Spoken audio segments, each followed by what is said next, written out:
the bottom teams do not make so much points to like put them out of the top 12, you know, so they need to pray a lot. I will pray for them, and we have like such a big crowd, and I think maybe this can work, you know, but we need to see what the bottom teams will prepare for us today. Well, I would love to see some surprises coming out from our bottom teams. We do have our Crunchyroll reactions ready to go as well. Let's see some of the emotion that is happening on the main stage. And obviously, we're going to be seeing a variety on the screen, right? We see despair, we see excitement, we see happiness, we see determination. If you're going to make it to that next stage, you can't really afford to let your emotions just run haywire, Neptune. Yeah, definitely. I mean, that is one thing that pros really need to deal with.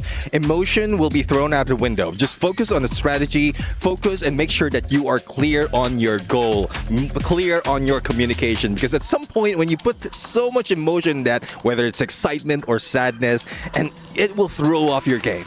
I think it all comes down to balance, right? You don't want to be too hyped, as you said, but you also don't want to be feeling negative throughout the games and matches, which I think, you know, a really great example we saw up on the screen was Core Memory. You could see that Cougar, as much as you could see him wanting to go above and beyond, he's just trying to keep it chill. He took off the glasses. He's looking at his teammates, guiding them, even though he's already down. Right, now we do have a standout player from yesterday's matches, and it was none other than Della. So I believe we're going to be getting a bit of a close look into Della before we jump into today's matches. He's got the key, he's going to be receiving it, and I think he's going to do the same thing that Rasia did yesterday, which was basically putting his key up on the stage. Yeah, definitely. I mean, this is something momentous. Being in there, being representing not only your team, but also your region, and just showing up that you're part of EWC 25. Yeah, it must be a very tense moment putting your key up, seeing Rasia's there as well, thinking, oh, can I outdo this man? I think the best part of it all, oh, please, we need to see it. We need to see the hydraulic press come into play, because I think that's what all these players are looking for. They're just like, give us a chance, just one go. I don't know if you want to look forward to it, because the question is your key going to survive, or is yours going to be crushed, right? Because 6 keys are going to be crushed at the end of the day. So it's a really tense moment. You're kind of praying here that, you know, your key stays intact. Sure, you won't get it back yet, but there's a good chance that you're going to be the winner. You keep your key and you take home 3 other keys. Okay, I have a very big question. Maybe the answer is very obvious, maybe it is not. If you were given the chance to take 3 keys from any teams and they were crushed, whose keys would you want? Oh, that's a good one. I think, tell you what. We got to get the top teams here. I would say that I would take BRU, I would take Fluxo, and I think I would also take Hotshot Esports as well. Gotta get that representation. Gotta get a little bit of everybody. Diversity. Yeah. I mean, if it's any team, regardless of what placement, what standing there are, Falcons, they were the champion. We have Fluxo, sorry, because there's also the global champs. And I would say Buriram United, because they have been intimidating from the start. I will keep your answer, but I will change Fluxo for, let me see. LOS. No, I'm not trying to create like a... Yeah, hotshot. Yeah. I don't want to like improve the reviver. You know, I don't want to improve it. I need to be like neutral about it. Got to make sure that the knockdowns stay down. You know, no revives at this point. I'm glad we have a balanced panel, right? We have peace and chaos at the opposite ends of the couch. Love you all so much. It looks like we do have an STC Club Championship update, in case you guys did not catch this yesterday. Now, of course, we do have the match schedules for all of the games here at EWC as well. So if there are any game titles that you are keen to actually keep an eye out for, here's the completed schedule and what weeks they're going to be played on. So mark your calendars, pick out the dates, and pick out your favorite games, and get ready to cheer for your favorite teams and your favorite players. Now, at the moment, we are currently on the week 2 schedule. So we have League of Legends, Free Fire, Dota 2, and Mobile Legends happening at the exact same time. So if you also watch these other games aside Free Fire, then definitely check out the streams for those corresponding matches and games as well.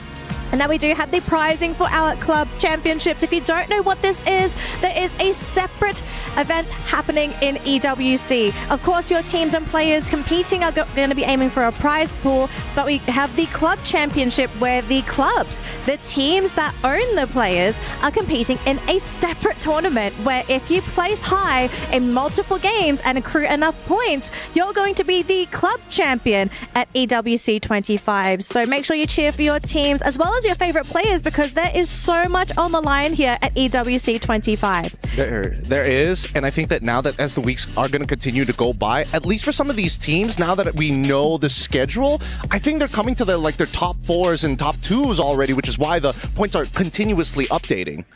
I mean, you have to keep it updated, and especially with the fact that there is a extra condition where you need to you have to have a top 8 placement in 2 game titles. So it can't just be you win one game, you win Free Fire, and then you can win the whole club championship. So there's a lot on the line here. We also have your honor on the line here, my panelists, because we have the Aramco Power Rankings ready to go. So let's see who you have chosen as our top dogs for today's matches. And we're seeing a lot of Buriram, I'm seeing a lot of loss, and we do have some variety. So starting with Raja, explain your picks to me today. Well, I think Pain Gaming will probably be aggressive today, and they don't have they don't have landing spots, so they need to contest this from other teams. So probably they will be more aggressive, and they will do this type of play style today. So that's the reason why I put Pain Gaming. And Buriram, I think everyone knows why I put it here. And Los, because of the same thing as Pain Gaming. I think they will be aggressive, and they are so good, so it's impossible not put Los here. I guess it is impossible not put Lost, because all of us put Lost in there. And well, I guess there's a lot more that will be offered, not only by those on the power rankings. I feel that as much as we all put very stable, why didn't anybody put Falcons? They came That's up. what I was going to say. I was like, there's only one Falcon up there. What's going on? I don't know what we're thinking of here. I think I'm done about Falcons. I don't want to keep seeing the names and appear Falcons drop it like a player. I'm done about it. I want to see other teams. Raja, you know? I have to say, when you leave the venue, be careful. You might get swooped. I'm just saying, you might get swooped by a couple of Falcons. But I mean, they are top 1, right? So I think that's not a problem. Are they going to stay at the top? That's what we want to know. Exactly. But I think they are safe. Okay. Well, I mean, we've spoken quite a lot about Falcons, but it looks like we do have an extra segment for you guys. We're going to be taking a look at the character building of Loss. Let's check it out.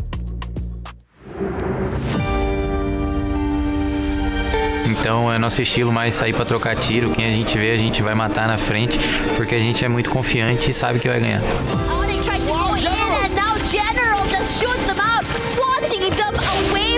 O rival vou colocar como o Fluxo, né? Que eles são os campeões mundiais atualmente. It's only Brazil. It's gonna be Lost versus Fluxo. Se lança pro meio do caos sem general acertando o primeiro. Bom, a gente já ganhou de vocês esse ano e agora nós vamos para ganhar de novo aí. Toma cuidado. Fluxo is taken out. General. Nosso campeonato regional lá no Brasil é muito complicado, são muitos times bons, tanto que cada ano acaba mudando os times que vão para o Mundial e tal, porque a região é muito forte, então é muito complicado jogar lá e jogar contra o Fluxo também, que é o melhor time do mundo atualmente, mas dessa vez a gente conseguiu sair campeão. Ele vem, ó, pra cima, como tem que ser, a direção é uma só, vambora, Rigby, já chamou na distância também, Los!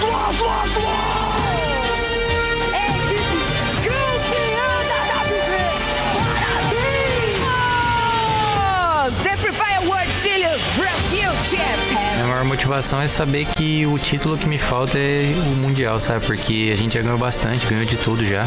Campeonato Brasileiro, Continental, a única coisa que tá faltando mesmo é o Mundial. Então a gente vem bastante motivado para ganhar esse ano, se Deus quiser. Então para se provar, a gente tem que ser campeão aqui e vai ser dessa vez.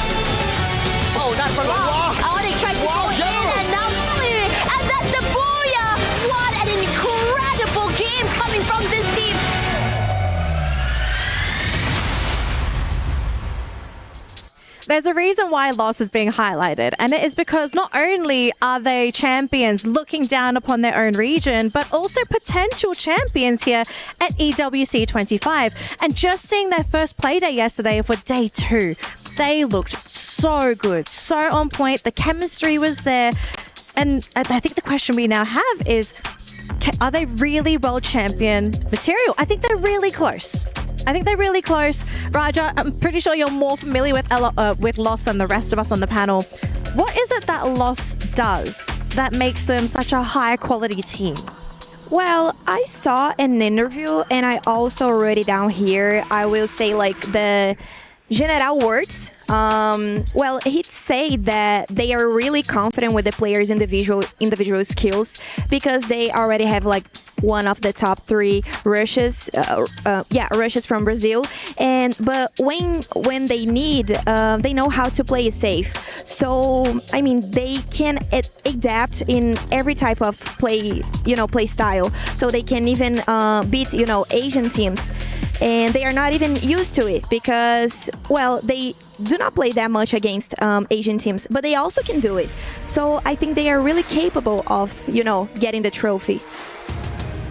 Speaking of some of these teams now, I mean, if they're coming in looking confident, that's when I get worried. Adjustments are going to be made, but more importantly, being stubborn also has its perks, right? It means that other teams must adjust around you rather than, hey, we got to figure things out. Yeah, back to Loss. I mean, from last year, 3 of the players are returnees in EWC. So I guess this is redemption for them. They were almost in there. They were almost in there. If it wasn't for Team Falcons, they could have grabbed that championship. So this is probably one reason why they studied Southeast Asian and the other teams as well, and they're doing so well. Yeah. Now, hopefully, if we can, we would love to see the total rankings one more time before the match begins, because I think everyone wants to know, where is everyone currently standing on that leaderboard? Because Neptune, on the way to the venue, we had a really interesting discussion, right?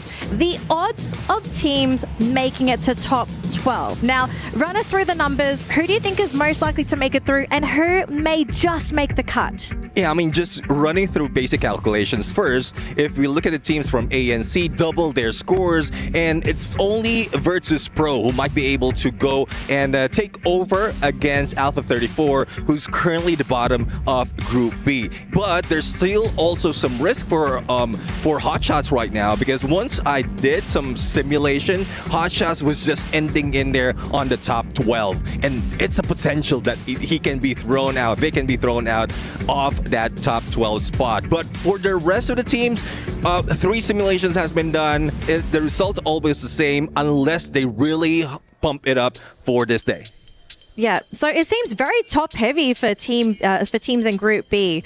Well, we're going to have to see what happens there. But one thing we do know is that we have an interview lined up with Buriram. So let's see what Buriram have to say before they kick off their first match today. Hi everyone, it's Kyungso and welcome to our interview with Buriram United Esports from Thailand. Hello everyone. So yesterday you guys already have for yourself a first booyah, but after that everything seems to be very slow down. It feels like flick off. What happened? ก็เมื่อวานนะครับเราได้บูย่าไปแล้ว1รอบแต่ว่าหลังจากนั้นเนี่ยรู้สึกว่าแบบทุกอย่างคือแบบดูช้าลงไปหมดเลยดูเหมือนเป็นขาลงหน่อยๆไม่ทราบว่าเกิดอะไรขึ้นบ้างครับก็ ผิดพลาดตอนแบบว่า move นิดหน่อยครับผม move เข้าวงอย่างเงี้ยครับผิดพลาดกันเล็กๆน้อยๆก็ไปปรับปรุงก็แก้ไขมาครับวันนี้ก็ทำไม่ดีครับ So I think it's kind of like butterfly effect because after we got the first booyah we have made such a small mistake over and over again. For example, like we are moving into the last circle like a bit too slow, so everything went down from that point. Alright, I understand. So yesterday it's just a little small mistake, but I think today Buriram will come back stronger. So what is your goals today and what are you expecting the most for today's match?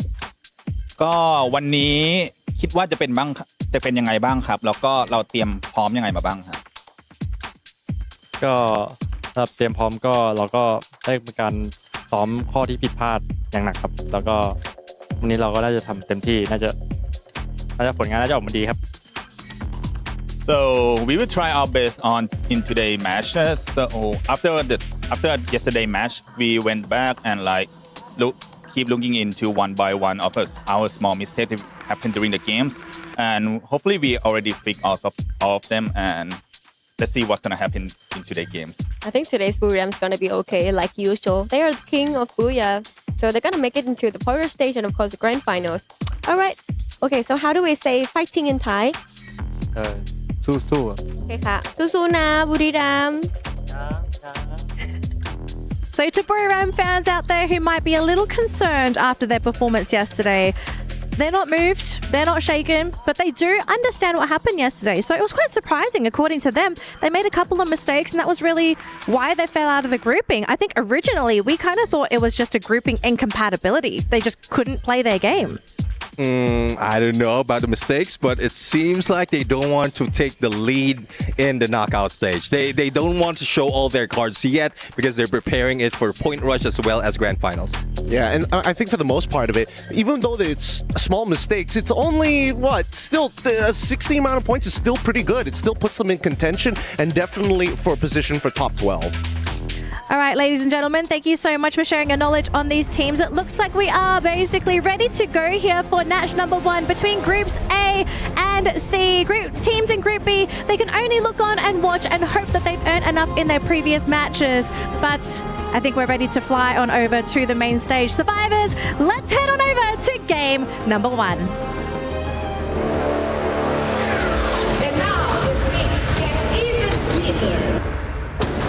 Gue cukup senang banget ada di Arab sini karena ini impian gue sebelum-sebelumnya bareng tim gue juga. Season lalu kita cuma jadi penonton dan sekarang kita akhirnya bisa jadi pemain di sini. รู้สึกดีครับตื่นเต้นก็เป็นความฝันด้วยที่มาแข่งรายการใหญ่ๆครับ Tipo, nunca ter desistido, porque eu jogo faz muito tempo já. E ter continuado tentando, mesmo fracassando, seguindo em frente com erga na cabeça, valeu a pena ter chegado aqui. Latihan mungkin ya, latihannya lebih keras lah ditambah terus kayak saling percaya satu sama lain, saling nguatin lah satu sama lain. Yangมีครับยังไม่ได้ใช้แผนหมดครับ Tentang semua tim di sini ya pastinya jago-jago lah ya. Ibaratkan kayak ya ini udah masuk World Champion, pasti semua di sini yang terbaik lah. No Brasil já são times fortes lá, mas aqui é um nível completamente diferente.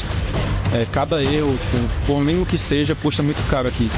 รู้สึกว่าปลดล็อกอะไรหลายๆอย่างครับปลดล็อกหลายอย่างเลยสไตล์การเล่นเราด้วยวิธีไฟท์ทีมใช่ครับ A cada queda tentando jogar como se fosse a última e tentando o melhor resultado.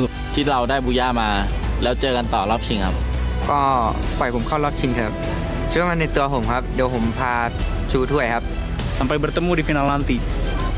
พวกเราจะเอาแชมป์กลับประเทศไทย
Welcome! It's time to get day 3 of Knockout Stage is started.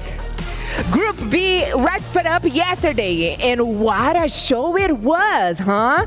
Asian teams are leading strong, but Brazil, Latin, and MENA are fighting really hard too. Today, it all ends, my friends. 12 teams will rise and move on to point rush on the road to the grand finals. Stay with us. Feel every second. This is where Free Fire history is made. And now, let's meet the teams who will take the stage today and fight to leave their mark on the Esports World Cup. First up is Vision System.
Buriram United!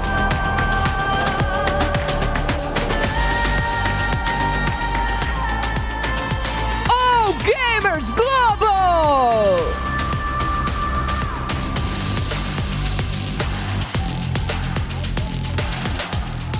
Movie Star R7!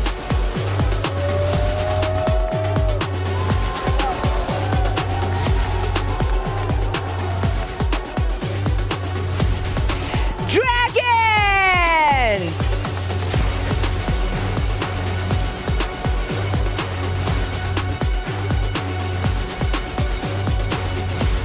Big Gaming!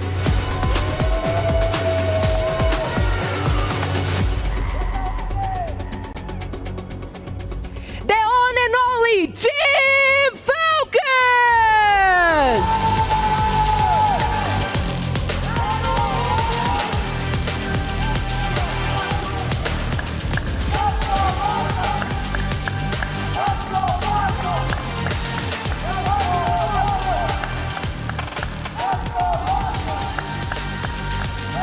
What an entrance! The Kidia Esports Arena, it's open. And now Free Fire squads have entered the battleground. Each one of them here are chasing glory. Each one are ready to survive the storm. But before we drop into the action, let's take a little trip into the wild. One of our brave reporters has been out in the field tracking rare creatures, the Free Fire pro play. This one you know. The rituals, the movements, the natural habitats. Let's go now into the wild. The world of EWC Deadliest Hunters. Let's go. Good day, mate. It's me here, Admat, the Play Hunter. We are now right here in Riyadh Boulevard, Ross City for Esports World Cup 2025. And I'm here to try to find out what does our pro player doing here in Boulevard.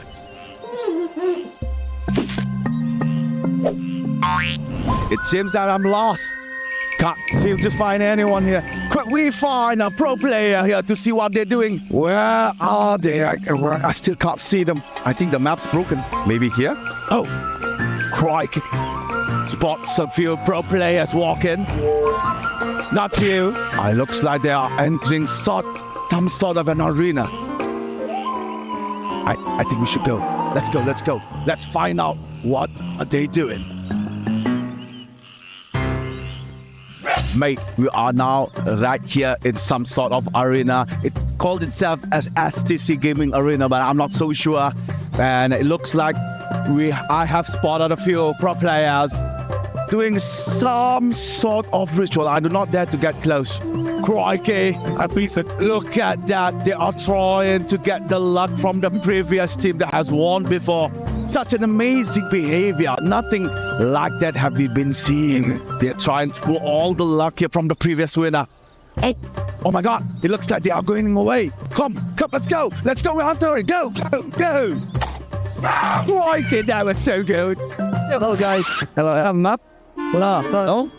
It's a map for the play. I know. I player. Oh, you're player. Yeah. Thank you. Robert. All right, we're going to catch up towards the pro player. It looks like they're exiting the vicinity. Oh, they stopped. Oh, crikey. They're angry. No, they're not. They're just doing their final bow for luck. And it looks like they are going somewhere else. Let's go. We don't miss it. Let's go. We're almost lost him. Let's go. Oh, sorry. Okay, it's fine. Oh, it looks like they added another one. Now there's 3. What a weird behavior. I think this is the continuous chanting for good luck. Mate, this is something I don't see every day.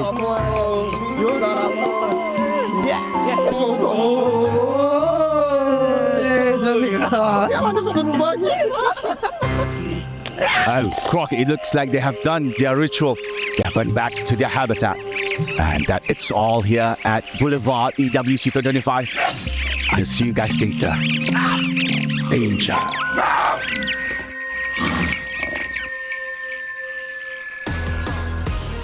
Welcome to the Free Fire at the Esports World Cup 25 knockout stage, day number 3, where nothing is granted, everything is earned. You're here to start the show with me, Husky, and the Mustachio AJ. 6 more rounds between Group A and Group C, and until then, we'll find out which 12 teams will make it to Point Rush and eventually the grand finals. Everything is earned, in some case stolen. That's exactly what we want to tune into today. Group B, unfortunately, they have laid their chances to rest. 12 games in total. They've pulled away whatever they can pull from the competition. Alpha 34, it doesn't take a genius to figure out they are definitely not going to be at Point Rush. But the question still is in the balance. Hot shots from Pakistan. Will they make it? 87 points. That's not too much, Husky. Yeah, that's not too much, but they ended yesterday in 7th spot. Yeah. That's a spot higher than what we wanted from them. We wanted them to just be in top 8, and they did, and they went one step above. And like you said, the question is, can they still survive today? We still need 5 more teams at least to not make it. Alpha 34, they did their best to drag Hotshot Esports down, and let's see if that has paid off. Of course, there were some questions in the air. Will Fluxo make it? 106 points in total. Obviously, it's not the most up there at the top of the leaderboard. Fun fact, last year they got 102 points and they scraped through at the 12th spot. So it's a little bit better, but either way, it looks like they are going to be making it through. Of course, it's going to take a mountain of effort from any of the teams currently in the bottom 6 to oust Fluxo from their 4th spot. 106 points is quite tough to reach, because if you look at Virtus Pro, down in the 13th place, they've only got 52 points, so quite a journey for them to climb up.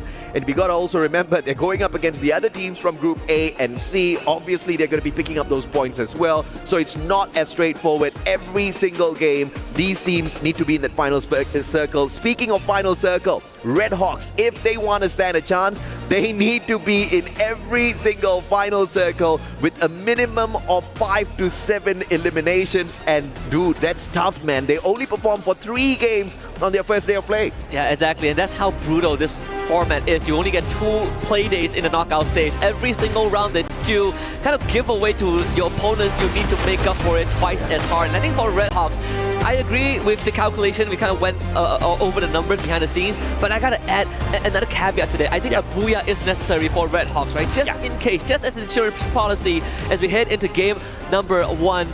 Again, the final 6 rounds before we find out which 12 teams will make it through. We're heading over to Bermuda once more. And for fans out there, you can rest assured that this flight path is very, very generous, straight down the middle. Absolutely, and of course, it's going to be fair and easy. EWC Esports, though, they are the group stage leaders with 154 points at the very top. Everybody thought it was going to be Core Memory sticking it at the very top, but of course beating them with those 4 points. And Rasya definitely faced it with a huge smile on his face. A majority of the eliminations pulled away by the Wonder Kid. And this was that fair flight path that we were talking about. Peak totally conquered by Buriram alone, and Dragon splitting up very early in the game. I don't feel good about this. You know what I don't feel good about as well, AJ? VP and Red Hawks. They both just dropped in the same spot, and we see very early gunfights, and this is gonna be very bad for Red Hawks if they don't make out of this alive. Ideally, if you can somehow beat VP, that would be great. We've seen Red Hawks pull off miracle in the earlier rounds in day one, but that's a day one thing, right? That's the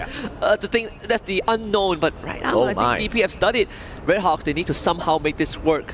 And of course, if the Bangladeshi players want to stand a chance here, they have to play the reversal here however possible. Plasma gun in the hands of Flicker. Shot up from up top. Great rotation by Puwara. Has got the AUG in hand. Great range on that gun, and Flicker does not want to challenge him. But now all the players all together down on the ground. Puwara with his head sticking out. This is danger zone, but he's managing the situation well. Yeah. With very limited resources to work with, these movements are a lot more important. So Red Hawks go into a 3-1 split. They leave Flicker on the flank. Same as Virtus Pro, who have the same idea. So if whoever can catch the flanker first is going to come out on top. We see Diamond already going on the hunt. VP changing from 3-1 to a 2-2 split. Kutun will make first contact. Good damage being dealt. Fuara getting down by Blade. And now Red Hawks bring into action. Nameless also goes down. A trade comes from the side of Diamond, but VP are losing numbers. Beautifully played. The revival comes through in the nick of time by Diamond. And he's gonna get sprayed down. What a save coming on through. X-Force is there with the double vectors as well. Great rate of fire. Damage not too much. But Red Hawks has got this in their pockets. 3 players taken out of the equation already. 1 more playing his chances up against 2. The M590 and the MP5. Exposi. Riptide Rhythm to break down their defenses, but that's just asking for trouble early. Kutush finds the knock. And Virtus Pro off on the back foot, and Red Hawks picking up a very, very, very important win here at the start of this game. Feels like deja vu from game number 1. Blade drops back in just in time to loot the rewards, the bounty that the rest of his teammates have laid out on the floor alongside the corpses of the Virtus Pro players. And I gotta say, Nurjet saved that fight because the rest of his teammates were down and Nurjet clutched it. Thankfully for VP, someone was revived. The run continues for the Polar Bears, but it's not gonna get any easier. Same can be said for Vision System because Lost has them in the crosshairs. Yeah, Vision System needs a miracle to qualify for Point Rush today, but they go up against one of the most dangerous teams out there in Brazil, and I dare say in the competition. But they are mowing them down. Unbelievable stuff. Rigby 245. Final player in here, round 1 picked up right quickly. And Vision System could not go in for the final blow, but they still outnumber the players of Lost. Only for the next few seconds. Rigby has got enough money to buy back his 2 other team members. But Vision System, timing is key here. And the guy that just got picked up mowed them down instantaneously. Lost with the instant recovery. M590 ain't enough for you, boy. Rigby with the MP40 should be able to make quick work of Andres. And suddenly, in a blink of an eye, Vision System Andres is forced to run away. He does have enough coins to get a revive. Ring around Rosie. Can he do this fast enough before they clear him out in round corner? And there is just not enough time. Vision System, they fall in the hands of Lost, and off-screen, Virtus Pro gets wiped out. Man had enough time to buy back the whole world. But a misclick for sure. Not even a single revival, and Vision System out. They were already at the very bottom of the leaderboard. I guess that is exactly where they will stay. Unfortunate for them, but what a start, and holy hell, what a recovery from Lost. Recovery from Lost and Red Hawks, right? Both teams were at the back foot in their respective 4v4s, and both of them recovered. This is the start we expected from Lost, but this is the start we wanted for Red Hawks. Oh yeah. That difference, that contrast is what's going to make this a lot more interesting with how Red Hawks are rotating right now at Shipyard, but south of them, it's going to be Team Falcons and Movie Star R7. That is going to be a challenge. Ami Tomake Balobashi, Bangladesh. This is exactly what we need out of the squad. But here comes another deadly predator up in the air. Falcons, they want to fight. Question is, Does Red Hawks have enough in their arsenal to shut them down? Dragons, on the other hand, up against Buriram earlier on. And it looks like it was deadly snipes all around for Moshi, knocking down player after player after player, picking up those crucial points for Buriram. Thank goodness Dragon Esports are still in this. I'm not really sure about the state of Red Hawks though. Falcons, they are very aggressive. You're not ready. They're going to tear you apart and into pieces. It's going to be the case for the side of Red Hawks. Kutush also goes down and suddenly Red Hawks have been sliced in half. But Movie Star R7, they hear the gunshots. They are here to fight the Falcons. Well, two can play at that game, says Movie Star R7. They want to be the movie stars here as well. One deadly predator out of the skies. Joker, VSK in hand. Great range for the gun, but fails to find any connection on those shots. They've got the players of Falcons flanked already. Peter, unfortunately for him, does not find any tags under the player up top, but here comes Swan, and he is the clutch king of R7.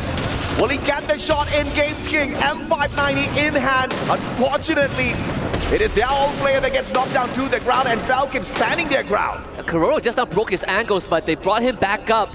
See the rotation from Della. Star player from yesterday, Joker, finally pulls the trigger, and that's on fire down. Games King actually got Peter as well. Two members of Falcons down, but they need the confirmation, and they get it. Kororo now hightails out of there. Hides behind the building.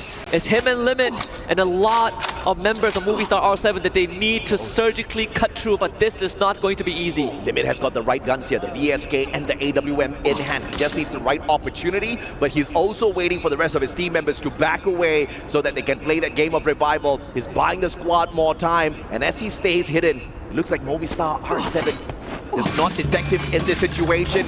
Opportunity to get those snipes as the players are up in the air. Can Limit hit it? They do see Limit now. Finally spotted out 1v1 Limit with a flick and 2 shots in a row. Of course, Limit is the one that wins that one now. A free point for Team Falcons, number 5. But that is going to call to attention the rest of Movie Star R7 to kind of to come and tie up loose ends. Limit now will be surrounded. Games Kings is going to be player number 2 to make contact right around the corner. Limit finds it now on the Joker, but it's just not enough. Movie Star R7 finds their 4th point, but Team Falcons have bought enough time for Kororo to make a run. That's a masterclass in distraction. That's a masterclass in buying your squad more time.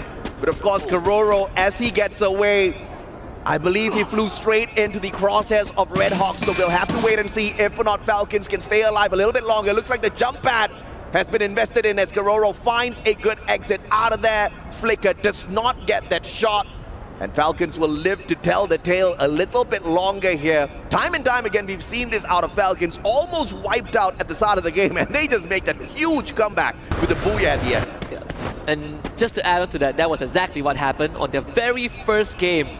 On day number 1 and the 3rd game. So history could repeat itself.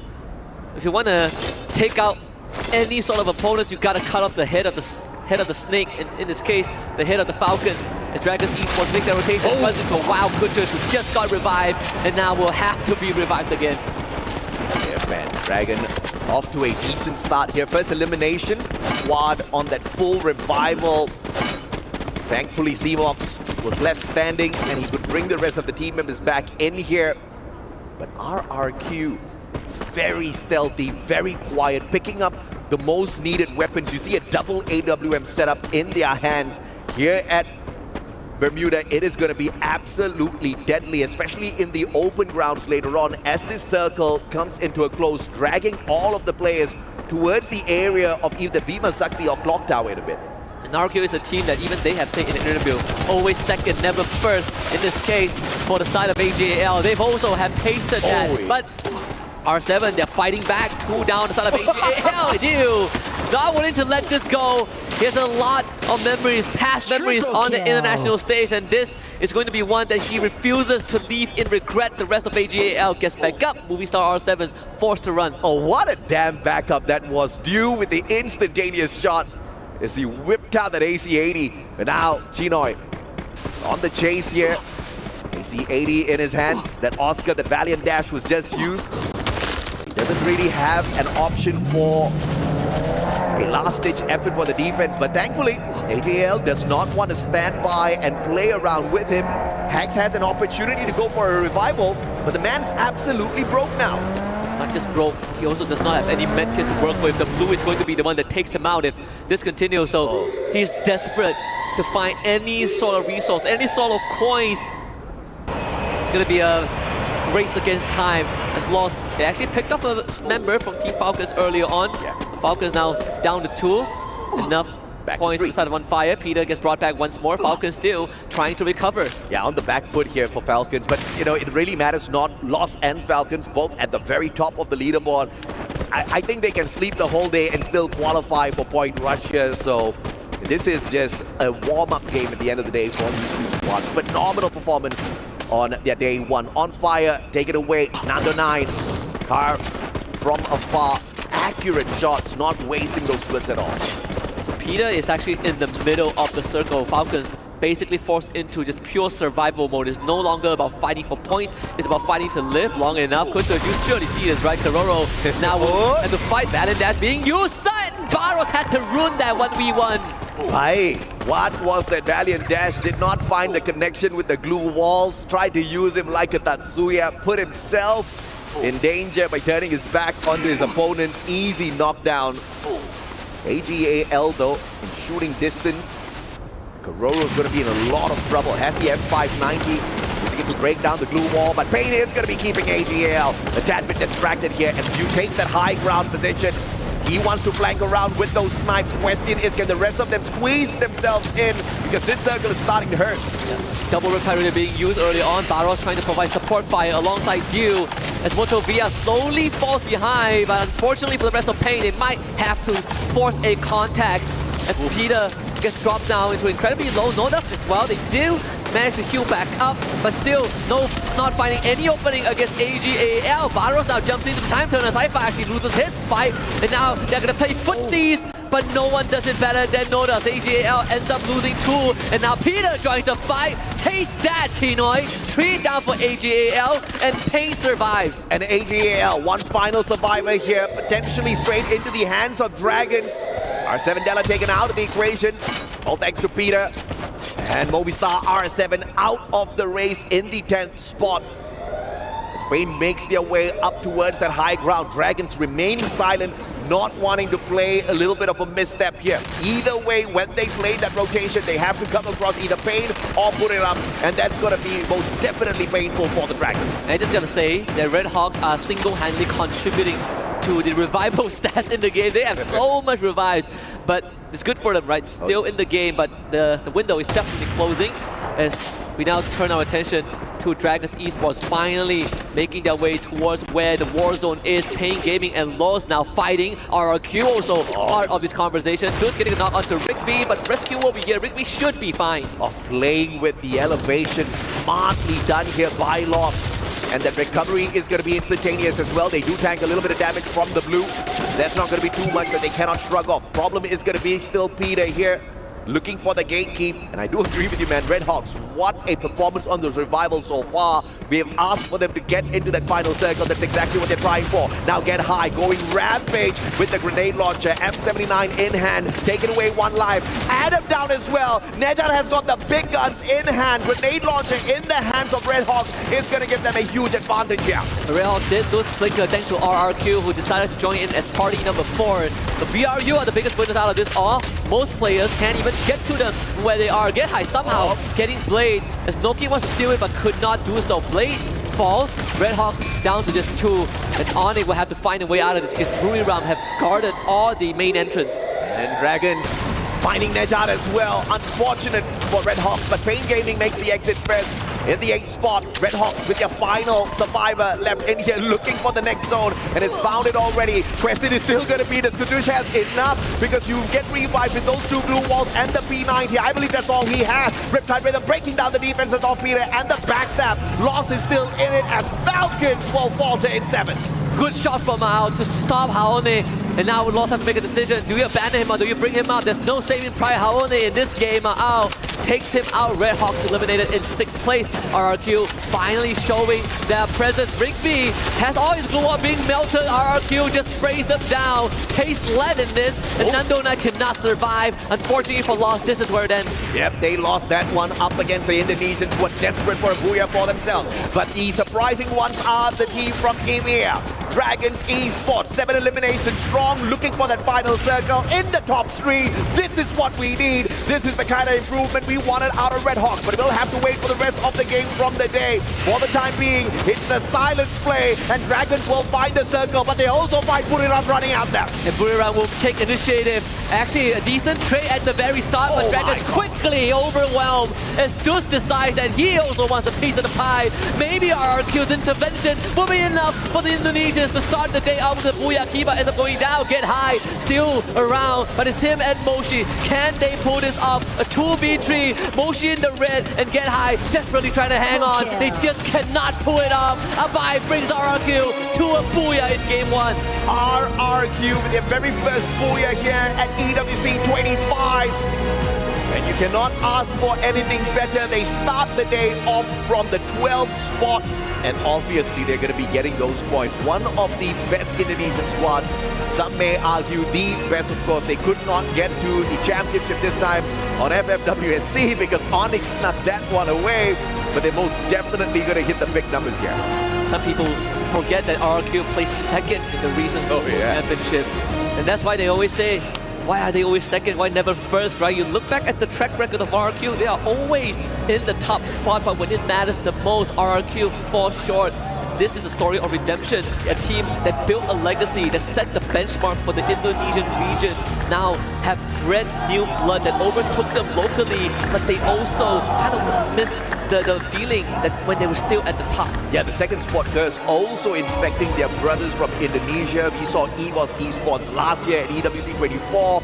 They did so well, but of course Falcons beat them to the championship. They walked away with the second spot. That was very impressive, and they have not dropped their momentum at all. They've kept that going, and now with the acquisition of the Wonder Kid, they look absolutely dangerous. They ended yesterday at the very top of the leaderboard, and now they are the squad to beat. But of course, we're going to be taking a quick short break here. When we come back, it's going to be Purgatory time, baby.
Lihat nih.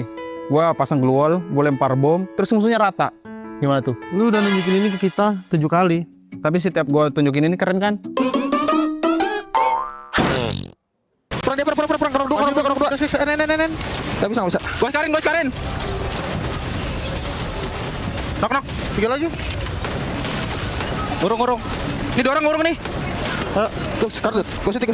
Mana ya, Dut? Naikin bay. Di gua nih. Parat, oi. Di gua. Masih di gua. Tahan. Mungkin gua. Parat. Guys. Santai guys. Dut.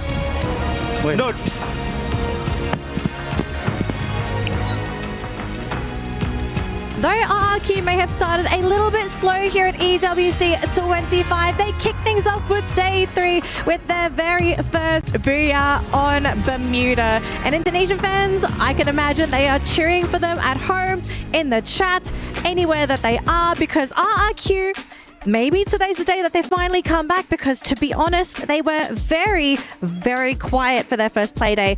Gideon, I'm going to have to start with you here. What was the major factor that actually brought RRQ back into EWC? I think for one, I'm pretty sure that the audience in the arena itself, if you've ever heard of it, RRQ, no matter where they are, it's always home soil, it's always home ground. The kingdom always provides for them, especially with the fans. But in terms of the in-game, we've seen two sides of an interesting story, right? The proactivity within the game. When we're looking at the match rankings, right? Notice how majority of these teams aren't reaching into the double digits because fights are not only concluding extremely quick, but only very few squads, like Dragons, are able to actually recover from the initial first impacts, and then all teams, majority of them playing on the outside, unless you're BRU or RRQ, who took their time to show presence later in the game. And now looking at the rankings, I'm surprised as well that Lost is in there, because earlier when they went against Vision System, they were almost out. Only 2 remained, and then as quickly as that, just wiped out Vision System,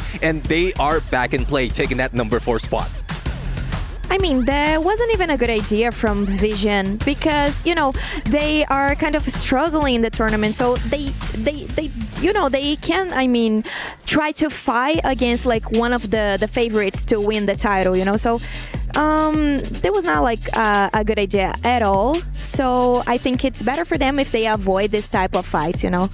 Yeah, high risk, but, you know, high reward, right? Sometimes you kind of have to take those risks if you want to keep your spot here at EWC 25. But it's pretty interesting that already right off the bat, we're seeing a very, very quick pace, right? The first 2 days, I kind of feel like the teams, yeah, they were kind of going fast as well, but it wasn't to the degree where everyone was kind of waiting for that third circle to make their move. It was from the get-go, you see people, you smell that blood, they're in your sights. It's extremely evident when we do see Falcons taking the initiative to go, again, proactively looking outside of the ring to fight a squad. They end up winning the fight, especially against Dragons.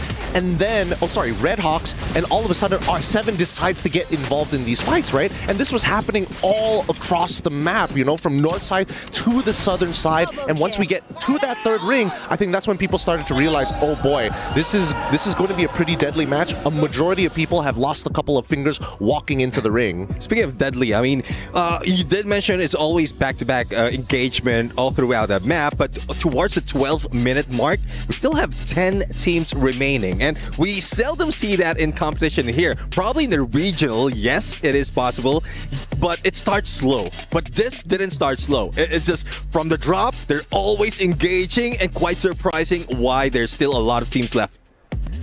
Well, and I want to add about the fight of Falcons against R7. That it's really interesting to see like R7 performing that way, because they are not afraid to be like face to face with other Asian teams. So that's kind of interesting, because, you know, Games King was like shooting at Falcons A, and he was like doing such a great job, you know. Yeah.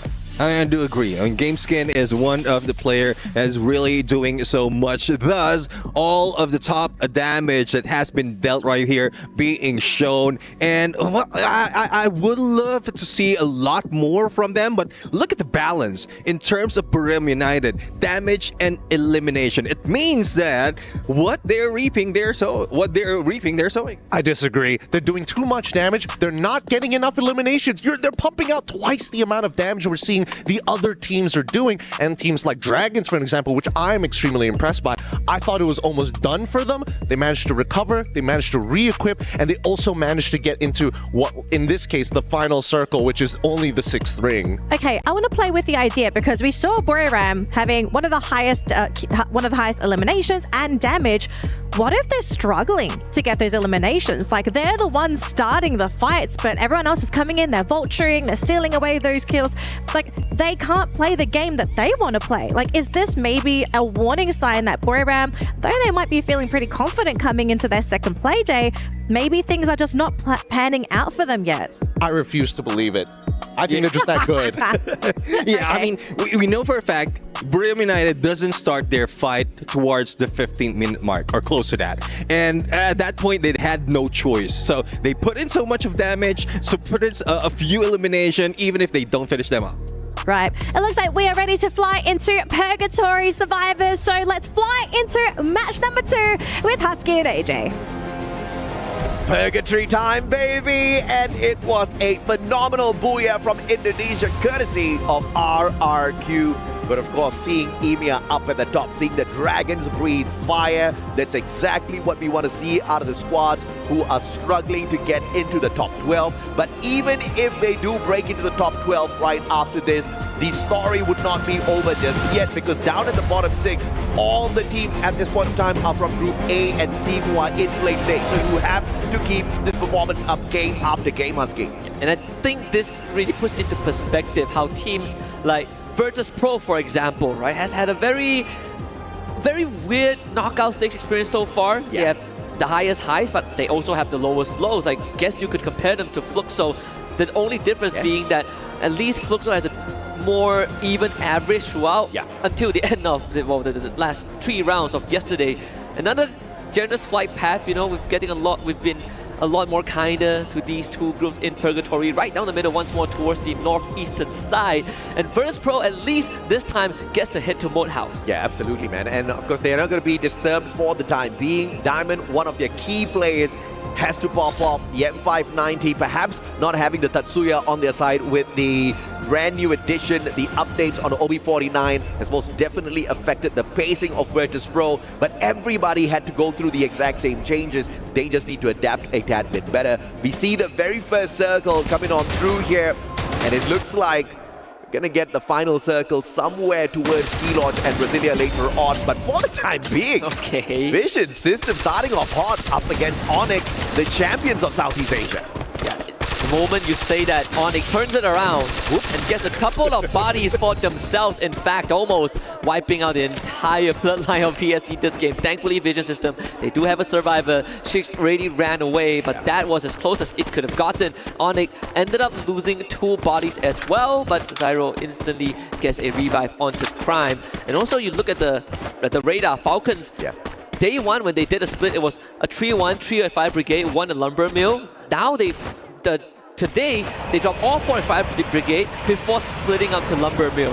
They understood that RRQ, they also share that island. Absolutely, just kind of playing it safe, just in case RRQ decides to go a little bit crazy, perhaps drop slightly closer towards 5 brigade. But thankfully, none of that happened. And both the squads still alive and kicking, free to loot up as much as they want. Got a little bit of a airdrop here for Kiba to pick up those medkits and blue walls from as well. But of course, the great big question is going to be, do we see Buriram bump into R7? Movistar R7 dangerously close to Marble Works. It's a good time to also talk about Kiba's history. Previously with Onyx, it was a big part of Onyx. In fact, last year he attended EWC for Free Fire 24 with that squad, and they had a very underwhelming performance, and right now they're on the other side of the aisle. And in fact, even yesterday, Onyx tried to mess up RRQ's momentum for a booyah, and they ended up, it was RRQ, it was a Movistar R7 that pulled through.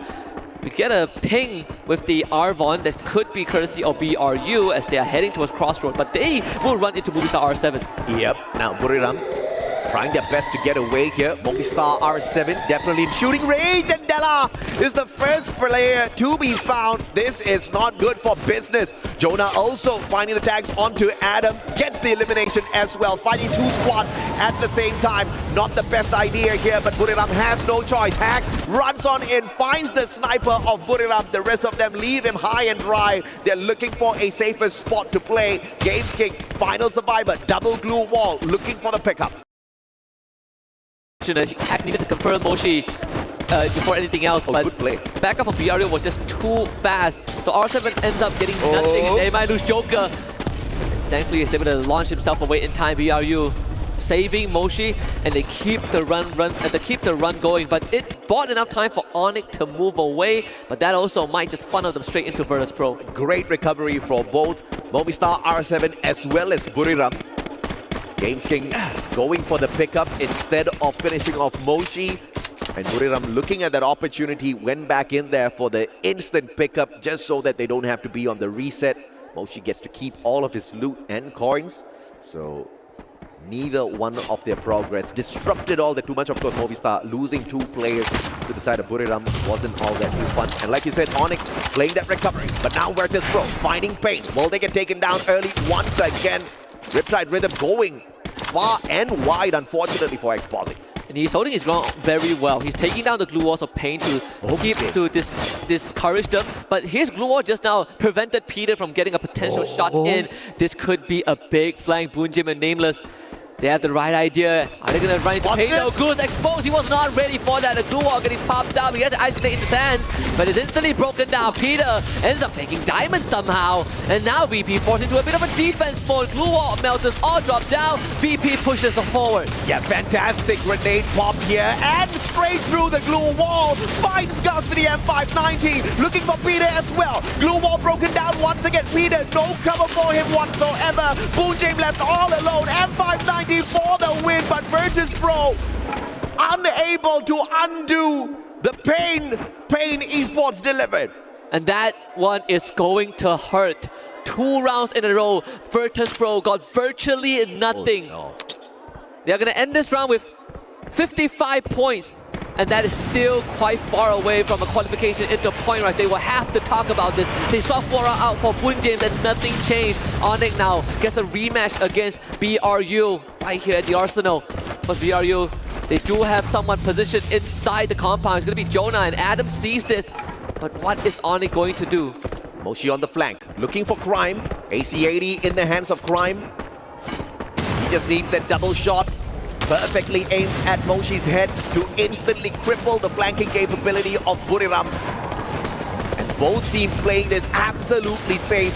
Buriram finally going in for the call on that rush, but the glue wall stops their own defense for the side of Onyx, and they have to retreat. Grenade popped out, M79 in play. The grenade finds the tag, and Wasana does not manage to recover. Buriram with only Moshi left in the mix here. Pickup just not possible. And man has to run for his life. Very, very decisive call from Onyx, and that is going to pay off big time, wiping the floor with BRU. And this is where I gotta stake my allegiance. I gotta state my allegiance. Yeah. I agree with what one of the panelists said just now. I agree with Gideon. I think, BRU, we all collectively have unanimously said that this is the only team that every single time they don't show up in a round, we said that they're saving stress. But I disagree. I think at this point it's fair to say that BRU, teams are catching up to them, right? Yeah, I mean, for sure. I think Buriram, at this point of time, it's not that yes, the other teams are catching up, but also the meta has been messing with Buriram for a long, long time. Wasana used to be known as the deadliest hard hitter out there. First we took his Drogon away, then we took his Tatsuya away. How much more will we torture this boy Wasana? I don't know, Brazil has won 2 years in a row. It's about time we get something back, right?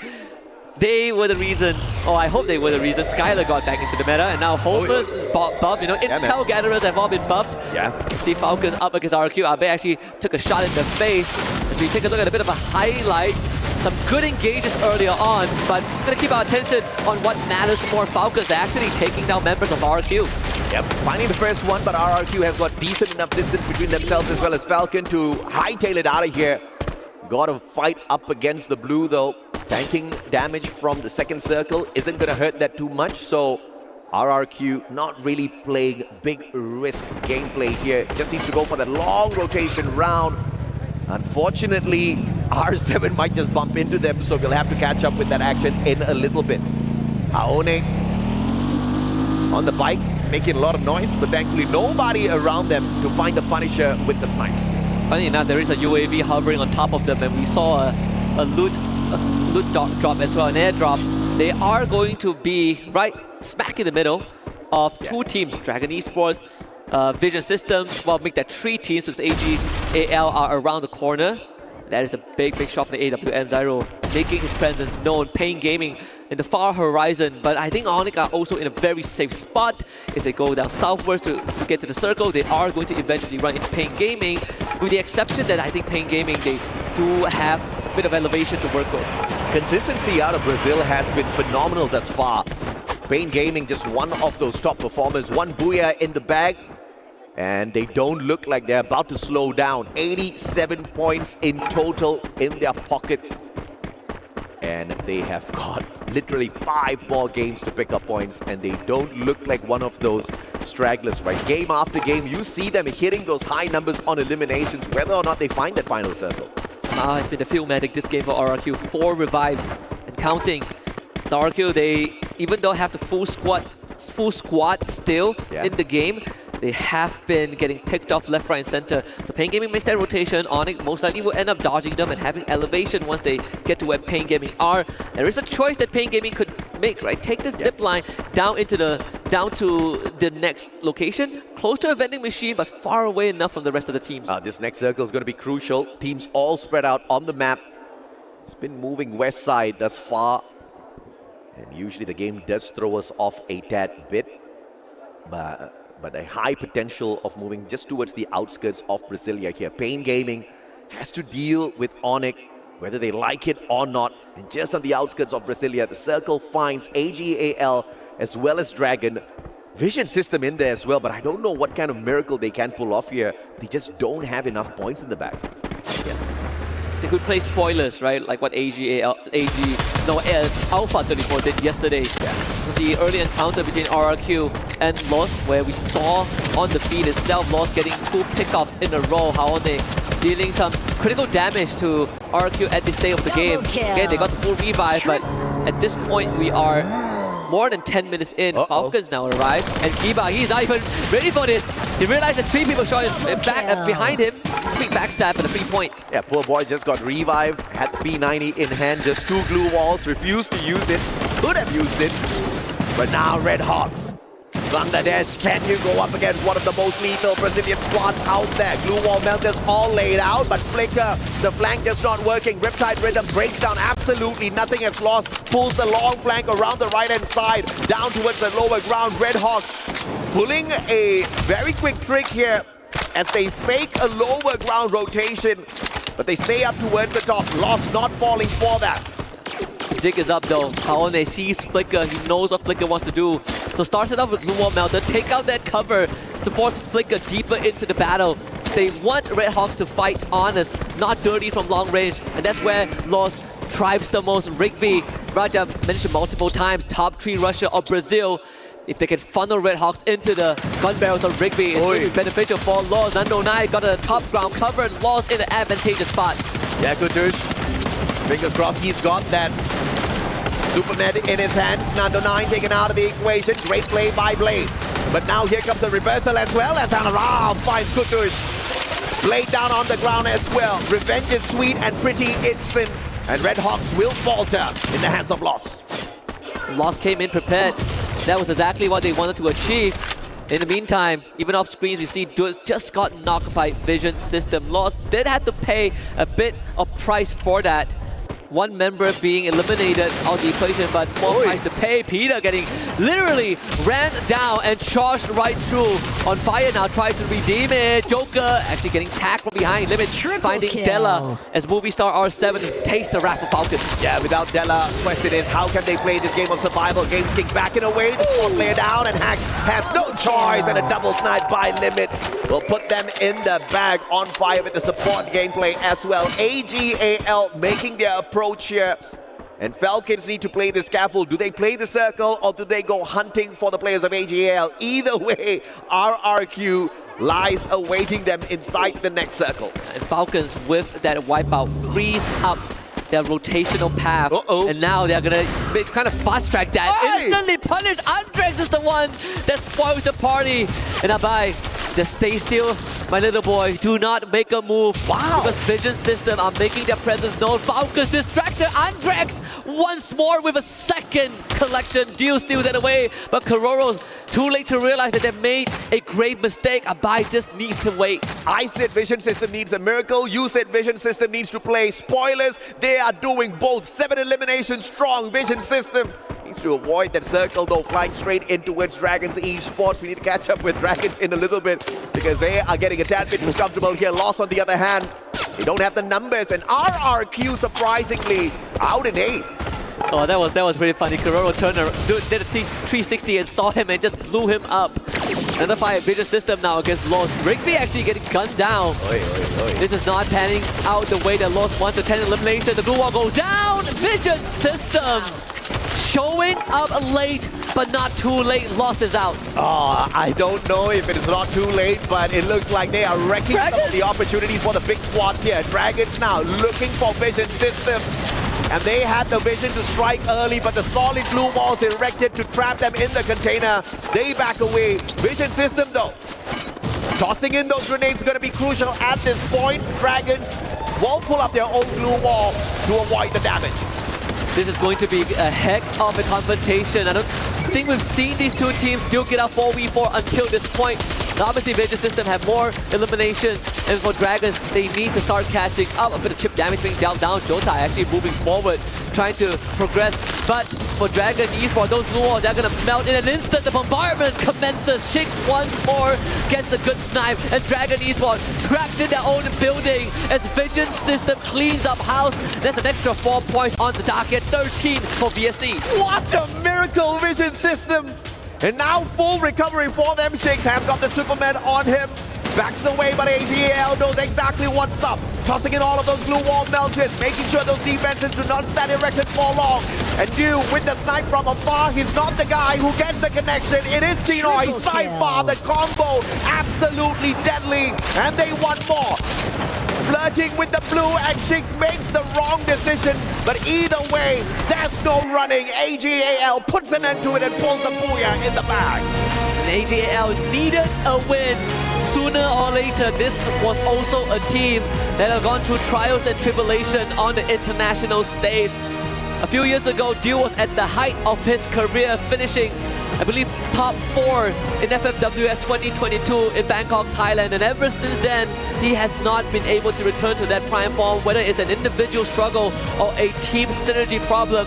AGAL right now is his best chance, and with this booyah, they are going to remind everyone that they have been contenders all along. Oh yeah, absolutely, man. I mean, what a great play from the teams that desperately needed the points, right? 3 out of 4 teams in that final circle are currently sitting in the bottom 6, and Vision System with a stand-up performance. Unbelievable stuff. We have never seen them in that mode. I guess desperation sometimes brings the best out of you. Not only that, when we finished match number 1, I believe the coach of Vision System, they gathered everyone around and gave them a pep talk. Maybe that was the boost that Vision System needed to get close to the top 3. A booyah would have been great, but this second place finish is good enough for now. Absolutely. We've got an interview on the stage for you guys as well. Aski and I will be right back with you. Wow, what amazing matches we have watched so far, and for sure, today is a day for us to never forget. The last day of the knockout stage. And of course, we have to take a word with the first booyah, the first team that got a booyah here today, which was RRQ from Indonesia. And I have here with me Abai. This guy here doesn't need an introduction because you all know him. Okay, so the first match was incredible for you guys. You got a booyah and you all wiped 2 big teams, Los and Buriram, who are also leading the standings, in the top of the standings. And I would like to know, how are you guys feeling right now? Oke, tentunya di sini kalian berhasil mendapatkan booyah di map pertama dan juga kalian berhasil nge-wipe 2 tim yang teratas nih Pak di saat ini gitu. Dari Loops dan juga Buriram. Bagaimana perasaan kalian saat ini? Senang. I'm just happy. You gotta say more, Abai, please. Senang. Yeah, I think I'm just happy. I don't know how to express it better. Okay, that's fair enough. Okay, so I have already said today is the final day for knockout stage. What was the main strategy for the teams? What was your mindset going before start the day? What do you guys have? What talk do you guys have back home to start the day? Oke, tentunya di sini juga merupakan hari terakhir dari knockout stage. Kita pengen tahu gimana apa sih rencana atau strategi kalian di hari ini dan juga apa sih yang kalian bicarakan tentunya sebelum bermain di hari ini. Dari poin kemarin kita ya saling menguatkan aja. Terus hari ini mungkin kita cari poin kill sebaik-baiknya sih. I think what we learned from yesterday is that we just need to communicate better and we just need to talk about what we want to do better. And for today, we just want to get as much skill as possible. That's probably really good. For us to finish the interview, I would like just have one more question. Is there any specific team that you would not like to advance for the next stage for the grand finals? Apakah ada tim yang kalian gak pingin untuk bisa lanjut ke babak selanjutnya?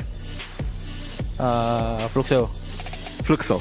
Okay, well said. We have heard enough from Abai. Thanks so much for the interview. We wish you all the best of luck for the next matches.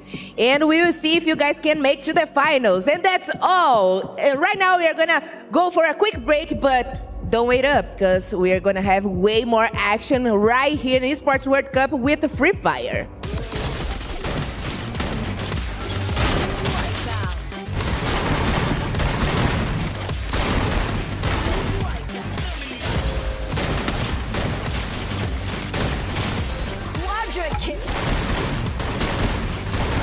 Triple kill. Dominate. Unstoppable. Hello everyone, it's Yunsu. Welcome to the Boulevard, and I'm right here at a haunted house. We have a storyline here, the Zila story, which is for this house, and I'm going to explore the opening for you guys here. Well, the atmosphere is very scary. You see pictures here. What is those sounds? Okay, pictures, dark pictures, very scary. I don't know what is await me there, but I feel so scared, anxious. Why those pictures look so scary? Oh, that is a dead body. Why so many dead bodies here? Cứu tôi là nạn nhân. Hello? Anybody here? Hello? Hi. Okay. I don't know if I'm gonna come back or not, but I'm going to explore the rest for you guys. Then okay, goodbye. Some rush in instinctively. Others run the chaos. What a phenomenal reposition, but with the launch pad straight out the circle, they get a tag on that circle first, and now Buriram fires on to Abe. This is Wasana. สำหรับตัวผมนะบทพิสูจน์บทท้าทายก็น่าจะเป็นเรื่องของการเริ่มเข้ามาแข่งใหม่มากกว่าครับ Buriram United! They just don't win, they dominate. The kings of Booyah are back. เริ่มมาแข่งแรกๆก็มันแบบเราจะเจอทีมที่เก่งกว่าเยอะช่วงนั้นก็อาจจะแบบว่ามีคนที่เก่งกว่าเราเยอะมากเลยอะไรประมาณนี้แต่ก็พัฒนาตัวเองมาถึงจนจุดนี้ได้ครับ In Buriram, he's part tactician, part stormbringer, trusted by Gehai, Moshi, Yoena. อยากแบบเป็นผู้เล่นที่แบบแข่งไปนานๆเลยครับสอนแบบว่าตั้งแต่ตอนเข้ามาแรกๆเลยครับเพราะทุกคนมันเป็นคนที่แบบประสบความสำเร็จมาแล้วมีประสบการณ์มีอะไรแบบผมเข้ามาทีมนี้ครั้งแรกก็ไม่ได้มีอะไรเป็นแชมป์หรืออะไรเลยครับแต่พอเข้ามาทีมนี้ก็พี่เขาได้สอนหลายอย่างให้ก็แบบทำให้ผมเป็นผมทุกวันนี้ครับ You gotta really give it to this team. Buriram United just going super aggressive right now. Very, very explosive. A rusher with a plan, a warrior who thinks. This is Wasana, Buriram's quiet strategist. Now it's gonna be Buriram trying to finish off everything, and one more shot. Booyah! ก็พวกผมก็จะทำให้เต็มที่ที่สุดครับพวกผมหวังแชมป์มันอยู่แล้วครับแต่ก็จะทำให้เต็มที่ที่สุดแล้วก็เอาแชมป์มาฝากทุกคนให้ได้ครับ The blue will be closing in soon. There's no shift anymore. Here comes Wasana timing that up. Another Booyah! คือมันวัดกันในหน้าเกมอย่างเดียวเลยว่าแบบว่าใครจะแบบเหนือกว่าก็คือแบบจะได้มาแข่งถึงทุกวันนี้ครับ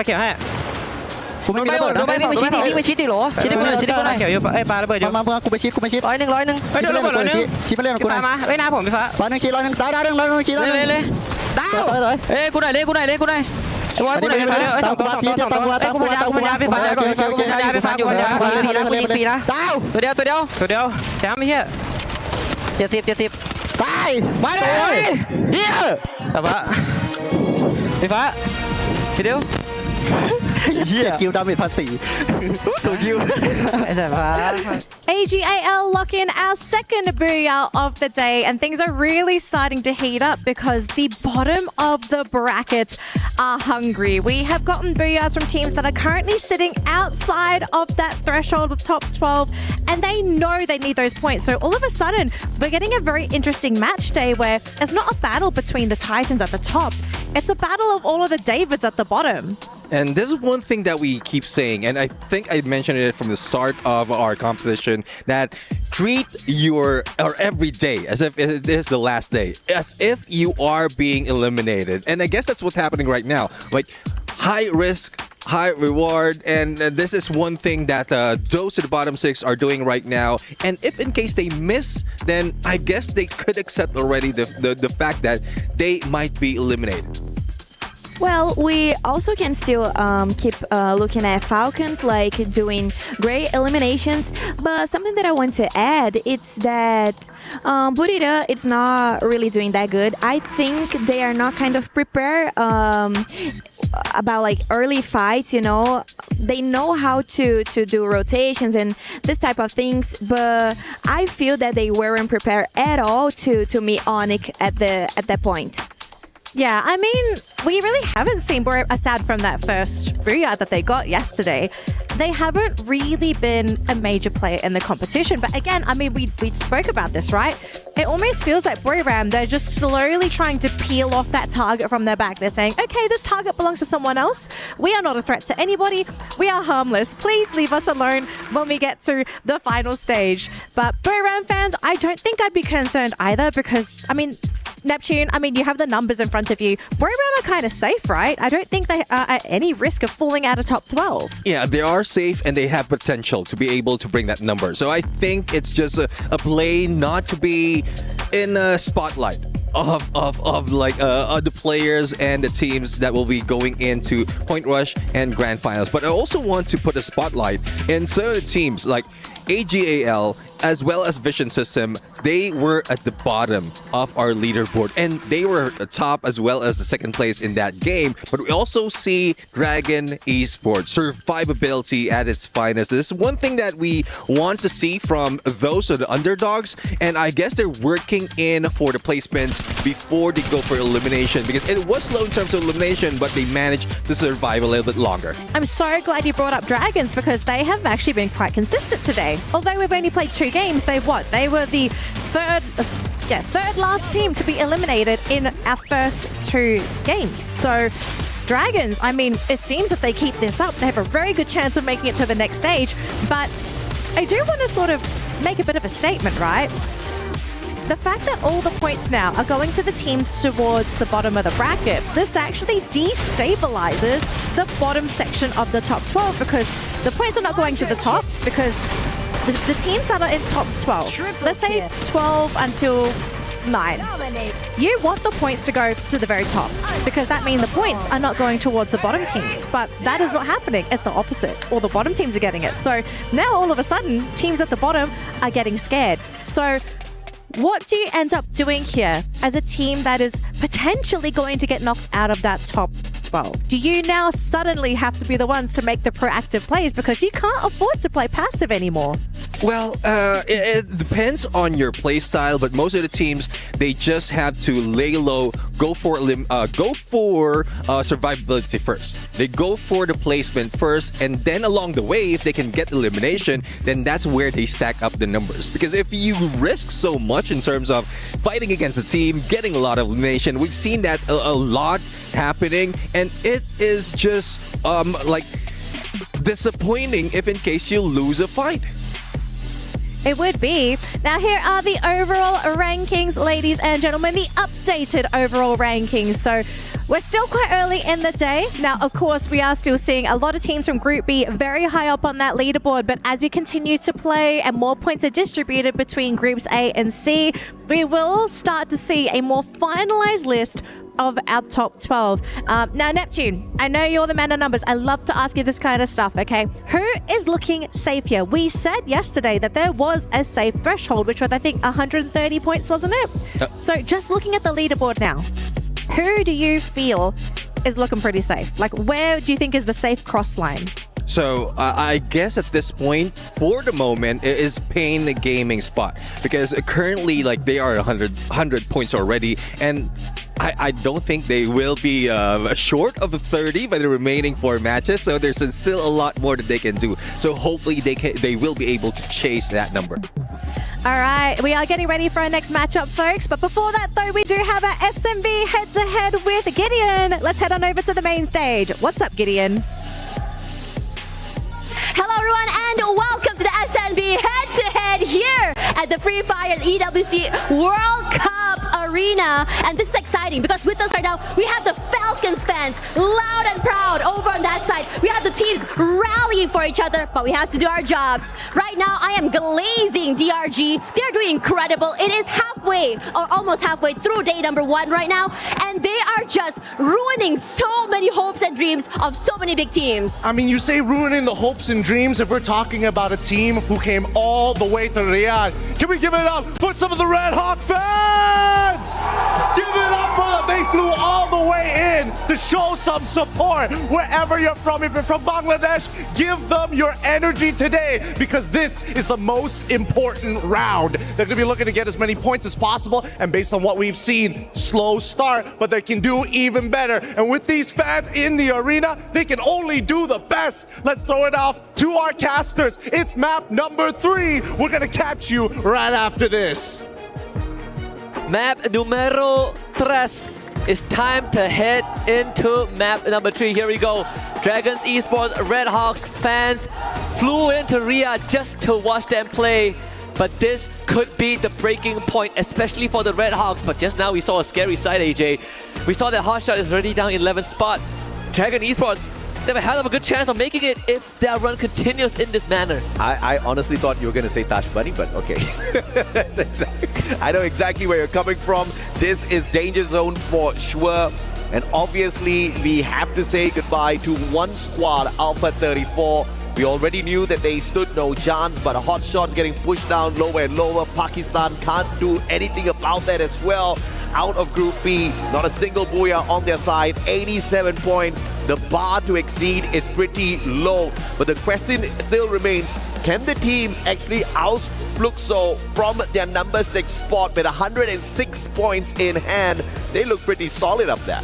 Yeah, they do. I think right now, if you are looking at just the standings alone, right? I feel like Dragon Esports, they should be very, very proud of what they achieved. I think the fans from Bangladesh should be very proud of this debut appearance on an international tournament and at EWC of all things. I would not be able to handle the nerves, but here they are, 2 positions away to make it into top 12. And all they gotta do from that point onwards is to maintain it. Yeah, I mean, Red Hawks obviously need to hustle quite a little bit before they can stand a good chance to sneak into the top 12. And we do have 4 more games on standby here. There's a lot that could happen. We just saw a miracle in front of us. Vision System out of nowhere pulling off a massive game. And that's exactly what Red Hawks need to aim for. The safe plays are not going to cut it anymore. They are on the chopping block. If they don't go crazy, if they don't get aggressive looking for these important points, they are not going to stand a chance. Playing safe and just sneaking into the final circle is not going to cut it as a strategy for Red Hawks anymore. That could have been a strategy from the very start of the competition, but too many of those opportunities have been let go already. And they're not the only ones in trouble. Virtus Pro, did you ever imagine a day that we would see them at the bottom 6? Definitely not. I think for this pro, they really need to buck up, right? They got 4 more rounds. There's still opportunities, but cannot make any more mistakes from this point onwards. But before we jump into Kalahari for map number 3, we actually talked to Pain Gaming, so let's listen to what they have to say. Hi Hi everyone, it's Yunso and welcome to my interview with the Pain Gaming. So into our first questions, how do you guys feel after have taken a rest from the game and today coming with the group A and Group C with very top performance teams? Then how do you feel right now? Como vocês se sentem depois? Como vocês se sentem depois de ter esse dia de folga e agora jogar novamente com o próximo grupo? É bem tranquilo, porque a gente já jogou o primeiro dia já. A gente já tem uma noção do que fazer no terceiro dia, porque é muito bom jogar o último dia para sempre ter uma vantagem de pontos. He said that they are confident and they are okay with that, and playing the third day, the last day, is always good because they know they saw all the other teams and everything, so they are fine with that. Good, that is a great spirit that I love to hear. So what about loss? How do they feel about loss? Since yesterday loss was very high. Ela perguntou como vocês se sentem agora com a luz, né, que foi muito bem ontem e tudo mais. Como tá para vocês esse sentimento? Bom, é sempre muito bom times brasileiros desempenhando bem e, querendo ou não, nossa meta é ser o melhor time brasileiro e ser o melhor time da competição e ter essa disputa saudável com eles, né? Tentar passar eles hoje. He said that for us, with the Brazilian teams going well, we are so happy for them, but we want to be the best team on Brazil and win the championship. So they are happy for them, but we'll beat them today. I understand. So last questions to end our story here. What are you guys expecting the most for today's games? O que vocês esperam de hoje, dos jogos de hoje e tudo mais? A gente espera um jogo mais agressivo, um jogo também que a gente está visando tirar algumas equipes para a final. E é isso. É um jogo mais agressivo que a gente precisa buscar fazer pelo menos aqueles 30 pontos. Tá um jogo mais calmo para nossa equipe e algumas equipes precisam pontuar, principalmente a equipe da Ásia. And our coach says that we need to be more aggressive today, and we need to make at least 30 points. So we are looking for this aggressive game today, and we know that some teams need to make some points too, and we are here to beat them. All right, I think it's enough for today. And of course, today's game is going to be the last day of a knockout stage. So everything is going to be very intense because we only have 12 slots to go into the finals. Let's keep support for our team. Of course, support the best Brazilian fans. Support for your favorite team. Here I have with Pain Gaming. Good luck to you guys all today. Fighting! Pain Gaming ready to deliver the worst to their opponents to keep their spot here in the top 12. At this point of time, they've got 101 points in the bag. That should be good enough, but I'm very sure they want a few more, Husky. Yeah, I like how the coach was managing expectations. I want them to get 30 points. Yeah, come on, you can get 30 points in one game. And fun fact, Pain Gaming actually in the community tournaments, right after the FFWS Brazil in the earlier season, they actually took out teams like Los and Fluxo. Oh yeah. So there is a storyline right now that we are getting closer to its conclusion, where there's a universe. We make it to Point Rush. If Fluxo doesn't make it, it means that the other two teams that have bested them and put them second will be there. Pain and Loss. Can you believe it? I most definitely can believe it. Anything is possible here on the world stage. Anything is possible at the Esports World Cup. And here you go. The teams in danger. 6 of them. Red Hawks, one of them. They need a miracle for sure. Vision System just showed us what sort of a miracle they are capable of. And obviously, we want to see a little bit more from the Chilean squad. AGAL though, at Foundation. And very early gunshots here. Not so sure exactly who's aiming for their heads, but they should be pretty safe.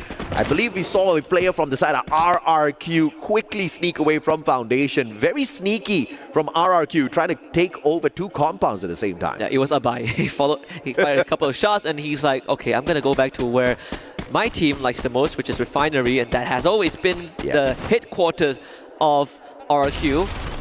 Goes actually out in the open, finds an airdrop.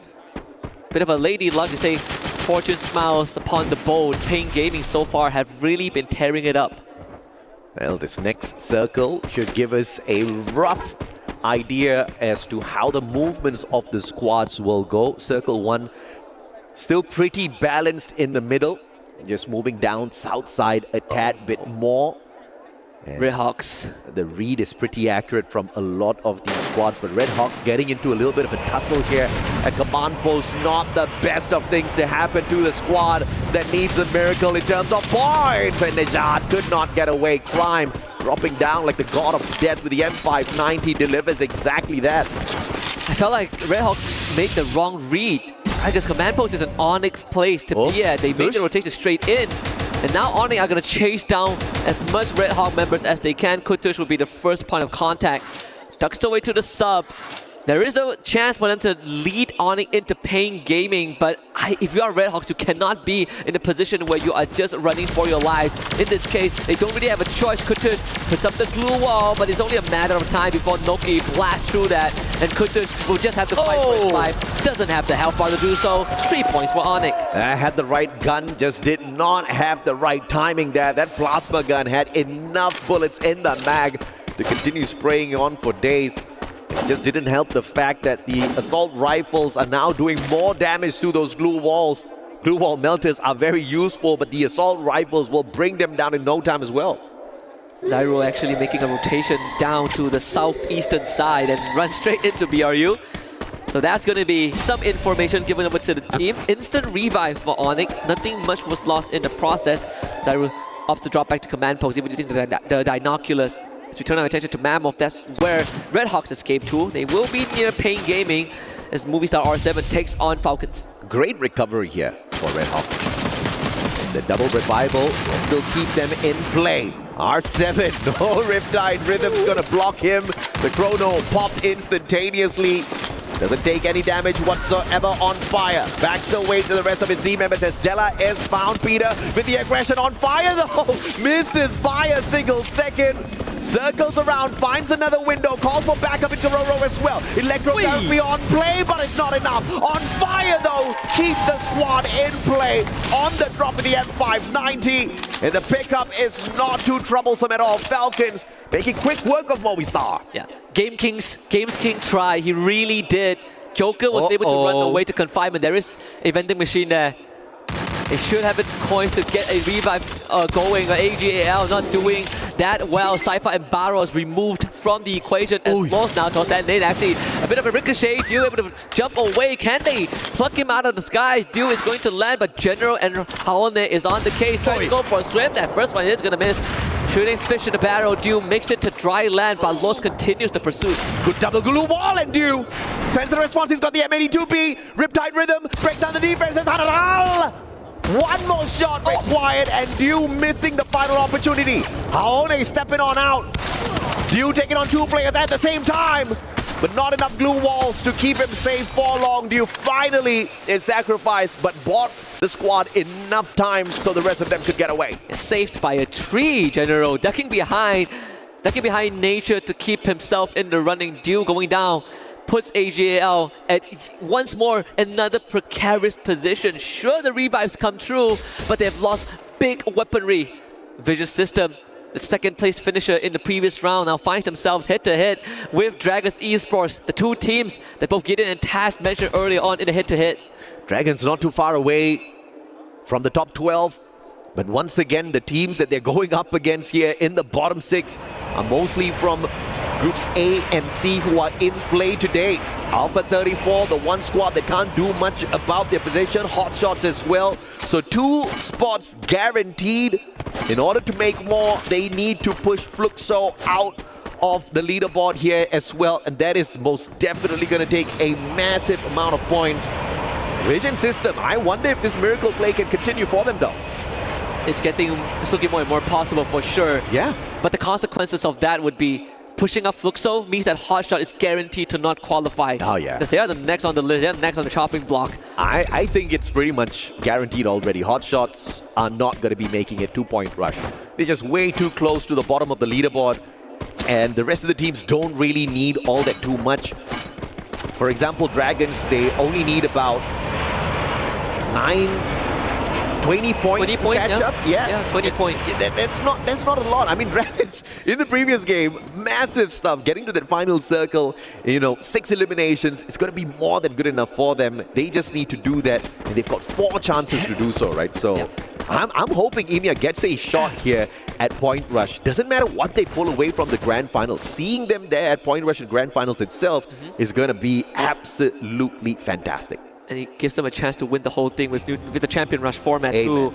We've seen that happen firsthand with Onyx. Yeah. Not to take anything away from Onyx, they definitely are doing slightly better than they did in their first day of match. But I think it's also fair to say that if Dragons make it through, this is going to be the first time in a grand final setting we have someone from a less mentioned region. Yeah. That would be historical. Absolutely. I mean, they are pretty much the favorites at this point of time for many of them in Saudi Arabia. Can you imagine after this competition, Dragons Esports finds themselves a little bit of a bigger sponsor, maybe one that has got a hub here at the Boulevard itself. We've seen Twisted Minds pick up the roster of the current Virtus Pro last year, right? Not the greatest run, but it is a possibility. Falcons may be taken already by this squad that we see in front of us, but Twisted Mind still waiting for a team to be worthy so they can pick one up. But Gengs King walking away. Movistar R7 in a lot of trouble. Limit. BSS in hand, got the rate of fire, and switches out to the M590 just to dodge it. What a riptide rhythm, courtesy of Limit. Going 2 for 2 there. 2 for 0. So much commitment from the side of Movistar R7. You can't blame them. They needed to stay in the round, and they know that they have to play distraction. So that 2 revives early on is going to carry on the legacy of R7 in this round. But for Team Falcons, they've definitely found their mojo. 7 eliminations and counting, and confinement. Plenty of time to loot things up. The blue is closing in, but it doesn't really affect Falcons too much just yet. Limit is super rich at this point of time. 2,900 coins in his pocket. Falcons are coin rich in case anything does go south for the squad. Finding a recovery isn't going to be that big of a problem, but finding a recovery on a map like Kalahari late game is going to be a massive issue for sure. So Falcons need to stop flirting around outside the safe zone and make it into the circle. But when they get to Bayfront, they should bump into R7 once again. RRQ, on the other hand, is sneaking around, just making good use of the lower ground. And this is a smart play from RRQ. They're anticipating for the circle to land somewhere around here, and the final circle to get to the spot where RRQ is at, the probability is extremely high. And I do wonder what is going to be RRQ's next move, right? We saw a couple of binoculars. RRQ got scanned out, Red Horse got scanned out, and now a third one on the map that we're seeing. Dragons Esports also got spotted out. Onyx just flew in. AGAL, though, will be the ones that we're focusing on. Pain Gaming against them, and sadly, Barros didn't really get a chance to fight back. He tried to be the hero early on, and this time he will just be a past memory. Pain Gaming finding 2 easy pickoffs, and AGAL, I feel like we've seen this storyline before. He picks himself back up, but Dio pushed out the portal, tries to go for the buffer, couldn't make it to in time. He really tried, but he just could not escape Motovia. Yeah, no glue wall there to make a miraculous play happen for himself. A tad bit unfortunate. Had the horizon line in hand. We were about to see a miracle play courtesy of Dio. One of the best snipers in the past, just hasn't been hitting those sharp shots recently. That will free up the path for rotation for Pain. They are pretty deep out into the circle. Another scan for the binoculars early on reveals where Red Hawk is. I feel like I could say it could be from Pain, because that's the most direct path into the circle. If you try to circle around the northern side, then crossing the refinery, it's going to take too long with the siren blaring. Raone surely on the move, looking for Russia's #1 spot in terms of being the deadliest guy out there on the battlefield. Not too far away from getting that done. Vision system from up top. Beautiful knock onto Joker. That's not going to be enough to stop the pace of the squad. For the time being, though, nobody else has got the elevation to deal with Vision system. But a couple of hook guns and a couple of jumps later, Vision System's going to be in a lot of trouble. But for the time being, the circle looks for them. Great positioning from the squad. The biggest winner right now on the map is actually Los. They are uncontested, coming in from the northern side. And they can get a free entry if they want. Yeah. But for the rest of the team, it's about to get incredibly bloody. We are almost 12 minutes in, and we still have 11 full squad. And to fight at the eastern side of the refinery, a couple of structures, high-rise structures, but plenty of open ground. We also spotted Lost using the binoculars, managing to scan out 4 players on the side of Movistar R7, so they do know that if they make a straight beeline for the safe zone here, they're going to be in a little bit of trouble, but all thanks to the elevation that Kalahari presents. They play the cliffs to their advantage. They maintain cover as they approach the other squads. Buriram, on the other hand, one might expect them to break a leg with that fall, but once again, thanks to the hook gun, which is pretty much cheap and available for everyone. Moshi not allowing Nejat to get away. Boonjame chipping in as well. Wasana fighting Exposi. Virtus Pro back away, Buriram says. And this is just, again, showing us how experienced BRU players are. That decision to take fire was so quick and decisive. And Moshi landing those initial shots, that is what's going to make the difference in these crucial moments. BRU now rotates forward. They're going to make a bit of detour towards the western side of the map and try to cut through from that compound, from that area. But it will put them in the crosshairs of Pain Gaming and RRQ. Buriram has not looked dangerous in a while. Waiting for that prime time to strike, and I wonder when that would be. Onyx, the only team eliminated thus far, and Red Hawks are very close to the exact same fate. But Moshi, Wasana, both going down. Pain Gaming delivering the hurt. Motovia with the sharp shots from across. Get High desperately hanging on. Has got the M79. Needs another grenade to wreck the chances of Peter here. Yeah, Jonah is going to try and help, but Get High has already been knocked down by Noda. And BRU once more collapsing in the hands of Pain Gaming, as they pay the price of 2 members, but at least they're still in it to win it. Unbelievable stuff. Buriram in the 9th spot. There's a high probability they get eliminated if they keep up this slow pacing for themselves. If we don't see an aggressive version of Buriram, they are probably not going to be at point rush. But look at Lost, circling on in. Falcons in trouble, they see the team wide open. Grenade after grenade. Hararal, Howdy, dropping those nades like they hot, and Falcons dropped right when they found them. Caught completely unaware and given a shallow burial by Lost. The Brazilian champions once more showing us the aggressiveness. Before the show even started, we saw Lost talking about their playstyle. Yeah. We see, we shoot, we take down, we eliminate, and we win. And that is how they won the domestic championship. Finished 4th last year on the stage, 3 out of 4 of them. And right now, they're about to make that point once more. Motovia finding Ma'al from up top, VSE with the steal. Unbelievable stuff out of the Brazilian squads this time round. They all want blood, and they find those points behind those shots. Movistar R7 in a decent spot. Dudes wants revenge. Forced back by the circle. Can't go in there for the extra point. Will focus on their own placement first. Lost on the other hand with a quick reposition. And this is absolutely smooth from the squad. Pain Gaming on the other hand loses Motovia and gets taken out in 7. And Lost puts themselves in the circle too. They have VP and Dragon Esports to deal with, but as long as they take care of teams like Movistar R7, they can stand there forever because Dragon Esports are also preoccupied.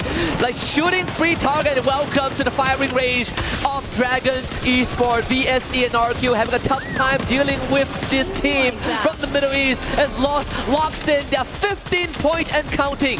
Again, you see Dragon Esports in the top 3, making the top 2, going up against the top dogs of Brazil. Dragon Esports, I don't care, even if they don't walk away with the victory over Lost here, they're winning my heart for sure. Raone with the down on the ground. Raone is going to finish this off all with the grenade launcher. Seafolk does get a trade onto Rigby, but again, you need confirmation. Rigby ends up going down. Lost at 16, 17. Rampage for Raone, 7 under his belt. The aggression for Yasir, he takes the fight straight to Lost to take a gamble, but it did not pay off. The dice was rolled, but it was Lost that comes out on top. Booyah! Once more, 3 for Lost. 3 for Lost, and the boys have found dominance up on top, and Raone has found that #1 Predator spot, kicking Russia into the 2nd position with his aggression. Grenade launcher for the win. These boys are launching themselves into the hearts of fans all across the world. This is impressive. We know that Lost is impressive, but the spotlight is slowly shifting over to Dragons Esports. I think if this run continues, if they do make it, I dare to say it right now, that they deserve a spot among the greats. Okay, hell yeah, they most definitely do. But we all know how Champion Rush works, baby.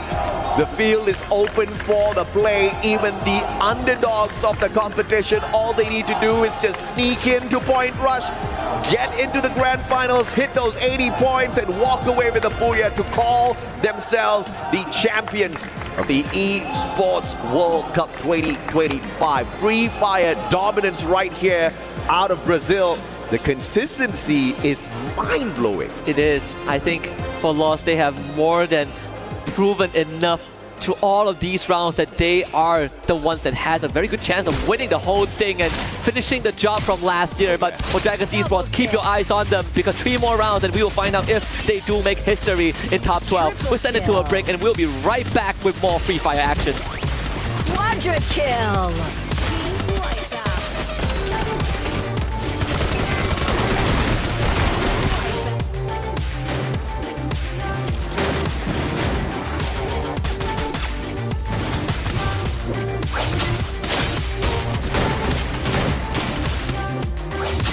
Double kill.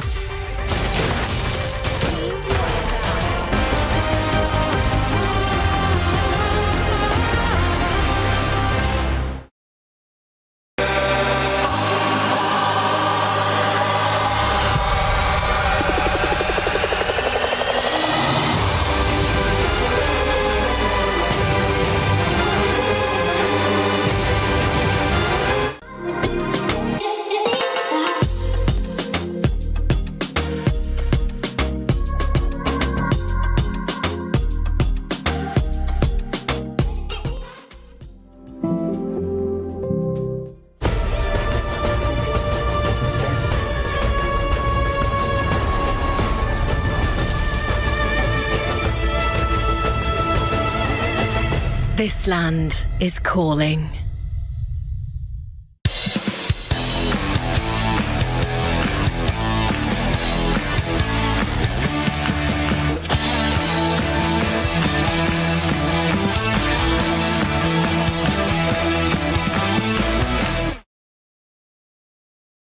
ใครจะเป็นคนสั่งวันเนี้ย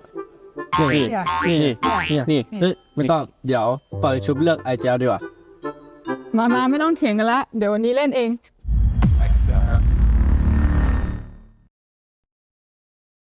Gelo, lança até gelo. Ruxa, desce direita. Bomba lá, desce direita. Vem comigo aqui. 61, 200. Chupetão no gás. W2. Boa, no meu pé. Fiz esse cara aí. Jogando aqui. Faz lógica, tem? Correndo pra tu, Raoni. Miado aí. Faz lógica, tem, General? Não tem. Vem em mim os dois, deu meu. Vem, Raoni. Finalizando eu. Não clicou ainda. Clicando agora. Boa, caralho. Vai tomar no cu, cara. Boa, porra.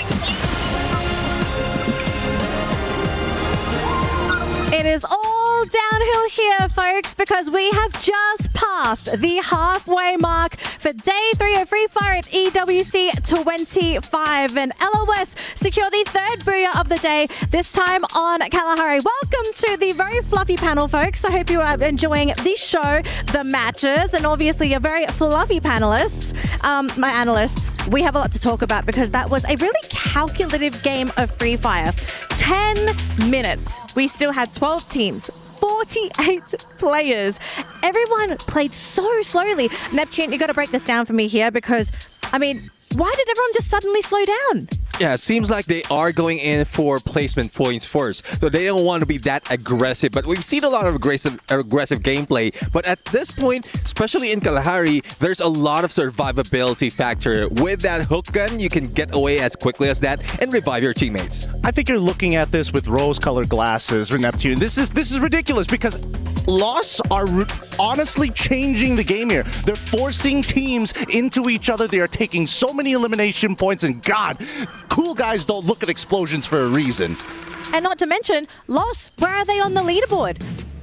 There you well, currently they are rocking that number 1 spot, not only in the match ranking, but also on the overall standing. And I love the performance of Lawson there. They were able to go for the backstab, and you did mention explosion. They just exploded. 15 Falcons has been wiped out quickly by loss. With that being said, though, 31 points by the end of this match. RQ just behind them, but I don't even think teams were expecting Loss to do this well, because that means in the overall rankings that puts them at number 1. But at the same time, it's forcing teams to think about this game differently now. It's not about, hey, do we need to take our time? It's, can we make sure that Loss doesn't steamroll us, especially coming into that 4th and 5th ring? Okay, I know we're highlighting LOS a little bit because they're at the top of the leaderboard. We gotta talk about the Dragons because they have been so consistent today. They placed top 3 in the first 2 matches, and then they come second in this one. What is going on with the Dragons? Yeah, I guess they're just going into the basics right now. Survivability at its finest. They're not thinking about elimination, that much of elimination, and they just want to be in the top 3, if not grab that booyah. Currently in the knockout stage, this is their 4th instance of being in the top 3. So I guess this is their road to be on the top 12 overall. And guess what? AG Global and Dragons are currently tied. I think the process of which they have figured out not only rotations, but most importantly, their landing spot and their recovery has significantly improved from the previous day, allowing them to consistently get into the top 3. I'm just trying to think here, right? Is this maybe a case of Dragons just doing their homework? Because I feel like if you're going to play this consistency, you clearly have to have some level of knowledge over your opponents. Yeah, it seems like it, because I was talking with analysts from the Arab side, and there is discussion that they have been studying not only the entirety of those in EWC, but also those in Southeast Asia. So there's a possibility that the movement, the rotation has been followed overall, and halfway through, they're just going in for the placement. We might see a lot more elimination later on. I think at this point, maybe people have been underestimating their homework, but at the end of the day, I think the Dragons Esports are, in the famous words of Goofy himself, just yucking great. And it's only a way up from here because we still have 3 more games. It's not done yet. So if the Dragons keep going like this, they're going to basically guarantee their way in top 12. I mean, Neptune, are Dragons guaranteed top 12 yet, or are they still kind of looking rocky here for points? Yeah, they're still on the edge right now, and they need to maintain those placement points, even add a lot more of elimination. But they're very close on taking out hot shots and bringing them to the top, away from the top 12. So I guess they're close, but still no cigar. I think that teams at least need to start thinking about these last couple of maps, because we've seen in these past 2 days that once we get into the last leg of the race, desperation starts to become very important, and more importantly, so the points that you can get from being desperate, fighting early, fighting into the mid game, they got to start cutting off the fat. Like, how, Neptune, you got to cut that fanny pack off. What is this, 2010? Wow, thanks, Gideon. So just a quick update for our overall ranking. So as you can see at the very top, we have Lost with 163 points, and they have a humongous lead over the remaining teams playing in groups A and C, because EVOS and Core Memory, they finished their games. They're not playing today. So essentially, the rival team is Team Falcons, but this is 30 points, gentlemen. 30-point gap between these 2 teams. I think with the 30-point gap, what everybody needs to look at is on that second page, 12 all the way down to 15. Because if any one of those teams, except for Alpha 34, also achieve that 30-point lead, that means everybody else is not going to progress as far, allowing that top 12 to be more achievable. One thing that's unfortunate, though, Virtus Pro previously, before the day started, they were in 13. And only a few more points, and they could have crossed over, but they failed miserably in 2 matches, and it's still happening. So, not quite sure what's happening with Virtus Pro, but hopefully they can recover. But that would mean that Dragon Esports will be pushed out. Okay, so I also saw on the right side of that ranking, I saw Buriram's name. Now, the question, that even though they're over there, how many points are they sitting on? Are they... Okay, this is going to be such a crazy question. What are the odds of Buriram falling out of top 12? Well, it seems or it looks like they are doing so, but we all know Buriram.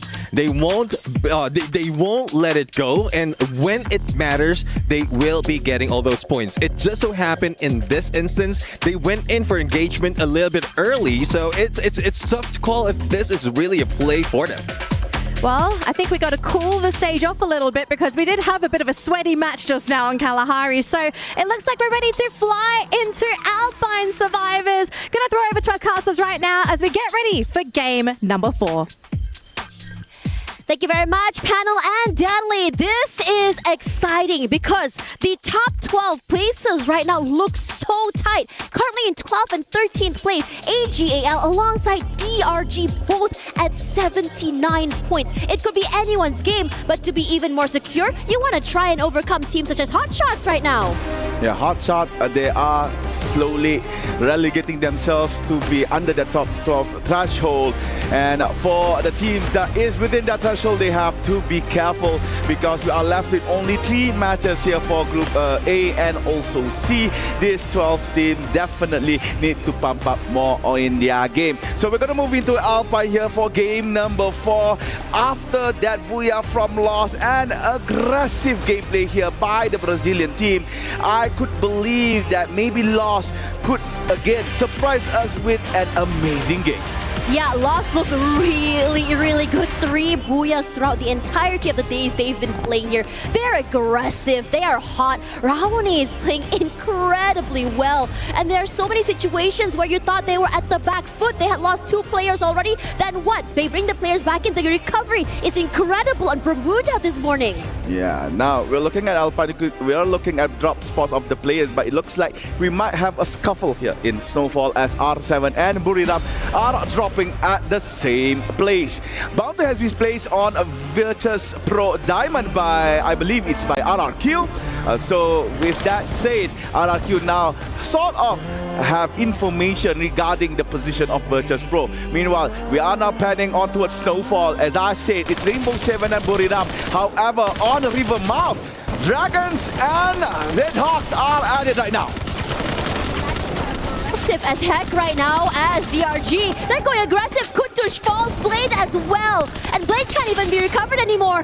For now, they have to find a way to get themselves back into this game. But DRG 3 already. And this is a great start for them. I glazed them on the stage earlier for a good reason. This is a team out of nowhere just gone completely nuclear and taking down so many big names. A short run here for Red Hawks. The last member was finally found. It was found by Motovia from Pain Gaming as Motovia is on that lighthouse tower, encompassing the whole area of River Mouth, looking at Team Dragons right now. He's being so careful not to actually release any kind of shot, despite being in a position where it's hard for Dragon to execute here, even for Motovia to go down. So with that said, Motovia tried his best. Carlos goes down towards Rima. Rima now on the floor. Manages to collect another point here for Pain Gaming. Motovia doing a lot of work for Pain Gaming in the early stages of the match. They're looking to break some hearts and break some dreams because DRG, while they're hot, they are currently on the back foot in terms of bodies. So the best way is just go for, for cover. And the same thing could be said about Falcons because they are here not to play. They're getting here for names and also kills. But Pain Gaming are rallying. They get the kills. DRG, one more member falls here, but for Pain, they try their best to get those pickups. But Falcons, Peter, he's aggressive. There's a reason why he is one of the #1 decorated players on this team, and he has taken the first pickup for the team, and they're looking to find a different way to eliminate Pain from this game. So Gus tried to fly himself away from Falcons, but apparently the Falcon managed to swoop him away in midair. So there is only Motovia left, and Motovia doing what towards Team Dragons? He managed to secure 4 elimination for this Brazilian team, all alone with that car and also Woodpecker. Oh, such a unique setup here by Motovia, using the glue wall and also the mini jump pad right on top to gain elevation and a good angle to actually go towards Forest Rate. So main job here for Motovia, he has to revive the others. You want to be able to do that as well. I mean, you saw they had a bit more advantage in terms of their cover and positioning as well. But Falcons did a great job of rallying and being able to break through those defensives, running in as a 2-2 to be able to just really push them outside into the open arms for his teammates. And I think that Falcons, while they have been a bit more quiet, they are here today to just really solidify their lead. Pain Gaming is back. Motovia managed to actually revive everyone back. Meanwhile, a little bit of a scuffle here in Rai as AGAL spotted Onyx Olympus scouring around the same area. Rai is a very open space area. They have to actually close in their gap. Meanwhile, Noki was knocked by Dew on the backside. That they have to take refuge in that arsenal. Noki again on the floor, this time alongside Adam. And Onyx Olympus not looking so good. They have to fly away, and indeed they did. So the remaining members tried to exit. Only one member actually exited as Zyro was left here to handle AGAL all alone. Barras tried to break as much wall as possible with the Groza in hand. And Zyro managed to find cover for the current time being. He had space, but sadly Dew found his back and Zyro goes down. It's just a terrible position to be in when you have no clue where the AGL members are. And the AGL realizing that they have to really struggle to earn their spot into that top 12 just really fuels them further. Now they have, all the, armory, they have the upgraded weapons, and I think this would really increase their firepower, give them an upper advantage to be able to get all those frags, to be able to solidify themselves into some points in terms of kills, in terms of positioning as well. Alright, we might see another Falcon and Pain Gaming interaction here, this time on Rivermouth. Here is a short replay from Rainbow 7 where we could not actually report it for you guys. And Rainbow 7 manages to actually control Buriram. It looks like Buriram has to exit the vicinity instead. And now we're looking at Falcon again. We're about to see whether or not Falcon repeats their match against Pain. They had a very good run earlier where Pain was left with Motovia to do all the revive. But apparently Pain manages to actually find a route to fall back, but Gus has been spotted by Falcons. Yeah. Falcons, they're ever watching, eyes like a hawk, if you want to say it. Gus gets backstepped here. His teammate wants to pick him up, but I don't think that Keroro is going to allow him that space to be able to do so. A lot of pressure going toward him as well. And Peter cannot do a lot to help his teammates in this situation. And as for Falcons, they're understanding that in this dire situation, the best course of action is to take a little bit more space. Pina tries to actually do some suppressed fire towards Team Pain Gaming, but knowing that they are quite far apart against each other, so Falcon decides to actually just maybe find another thing to do here in Rivermouth, maybe find some resources that are lacking in the team. But it looks like Pina was aimed at, I think Pain Gaming, Pain Gaming from the minimap. It looks like they are trying to engage on towards Team Falcons. Meanwhile, the first zone is about to close. There's a few teams still outside of the zone. Example, Buriram, AGAL, and also Lost. Dragons resetted back their team. However, they are currently being bountied by another team in our Alpine. And it looks like the circle has updated, putting Sunside as the middle point. Interestingly enough, that southern side is such a heavy point of contention. So many teams rotating over, which means we're going to see some bloody fights coming from there. Virtus Pro, I think they can chill for now as the rest of Onyx are looking for a slower and later rotation as they try to bring themselves back into this game. And I say bring themselves back into the game is such an important thing for them, because you want to be able to make sure that you have a bit more space to work with. Your teammates are able to get back into the game safely, and you're able to rendezvous together, to move together as a unit. All right, we're looking at Vision, System SP. They had two good games actually, despite currently being in the lower part of the overall table. They still have that hope to try to get to the top 12, trying to cut off teams from AGAL as well as Dragons. If they could actually get 3 more good games with good placement and elimination points, even with a Booyah, we could see another Latam team proceeding towards the point rush stage. Meanwhile, we're looking at RRQ happily camping at boot camp. Again, this is also a base camp, sorry. This is also another vicinity within the midpoint of our new zone. And Mal equipping with the AWMY, high damage, high caliber. Sadly could not go through glue walls. Only the M8-2B could do that, but still a very scary weapon to be facing against. I'm looking at DRG's rotation right now from southern side.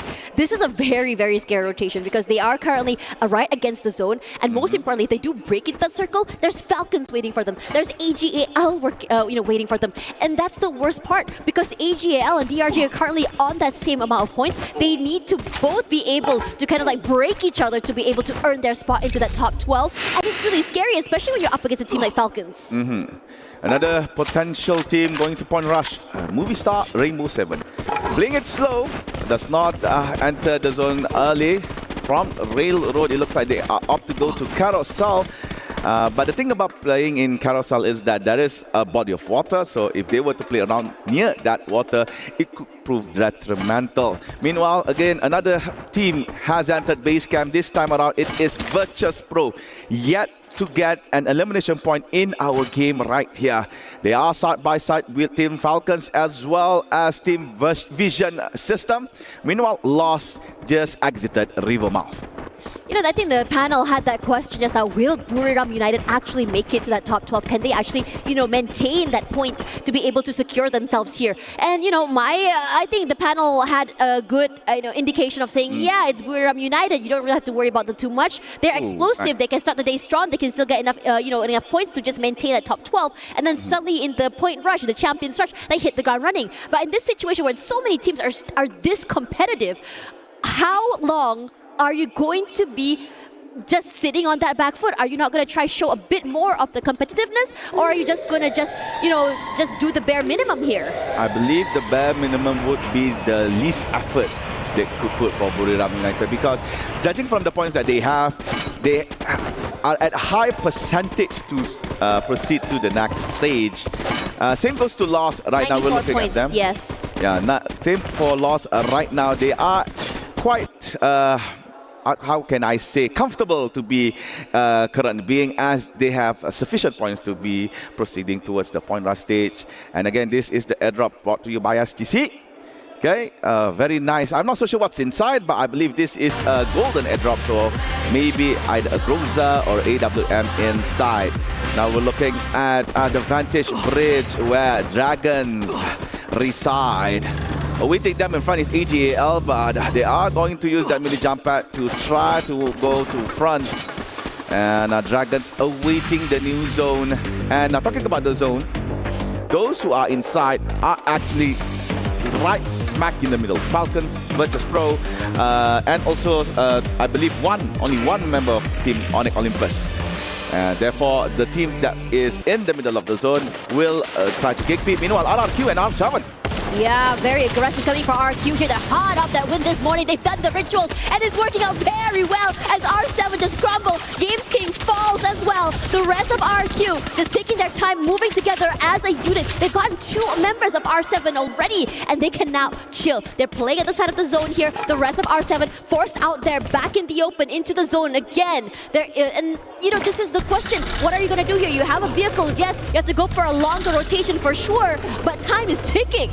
He's trying to adjust the vehicle. Yeah, you could reverse Hux. You could reverse the vehicle. All right, Hux has a vehicle. However, he's now all alone.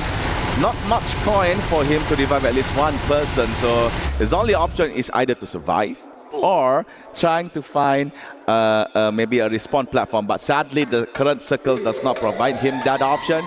So Hux has to play alone. And meanwhile, we're looking RRQ flying towards the base camp, trying to get to the center point of the new zone. Meanwhile, Pain Gaming blasted bullets on towards Team Lost, but at the same time being disturbed by one lone member of Onyx Olympus. And Lost is looking at AGAL. Lost is looking hot. If you ask me, the southern side where they're holding completely open, they have the scoped weapon as well to allow them to go for these long-range fights, but the fights that are long-range are taken away by Dew, as Hux eventually does fall to Onyx, in fact, who has placed himself out there in the open. But for the rest of AGL, they're stuck here. The zone's pushing, they're stuck literally between a rock and a hard place.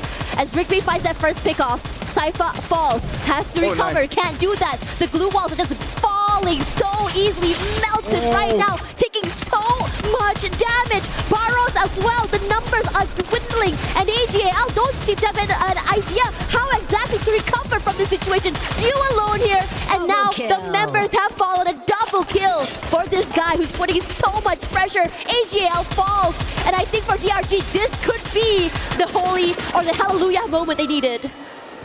Under the mercy of Team Lost goes down AGL. The next thing you know, Dragons as well on 9th place. Lost yet again.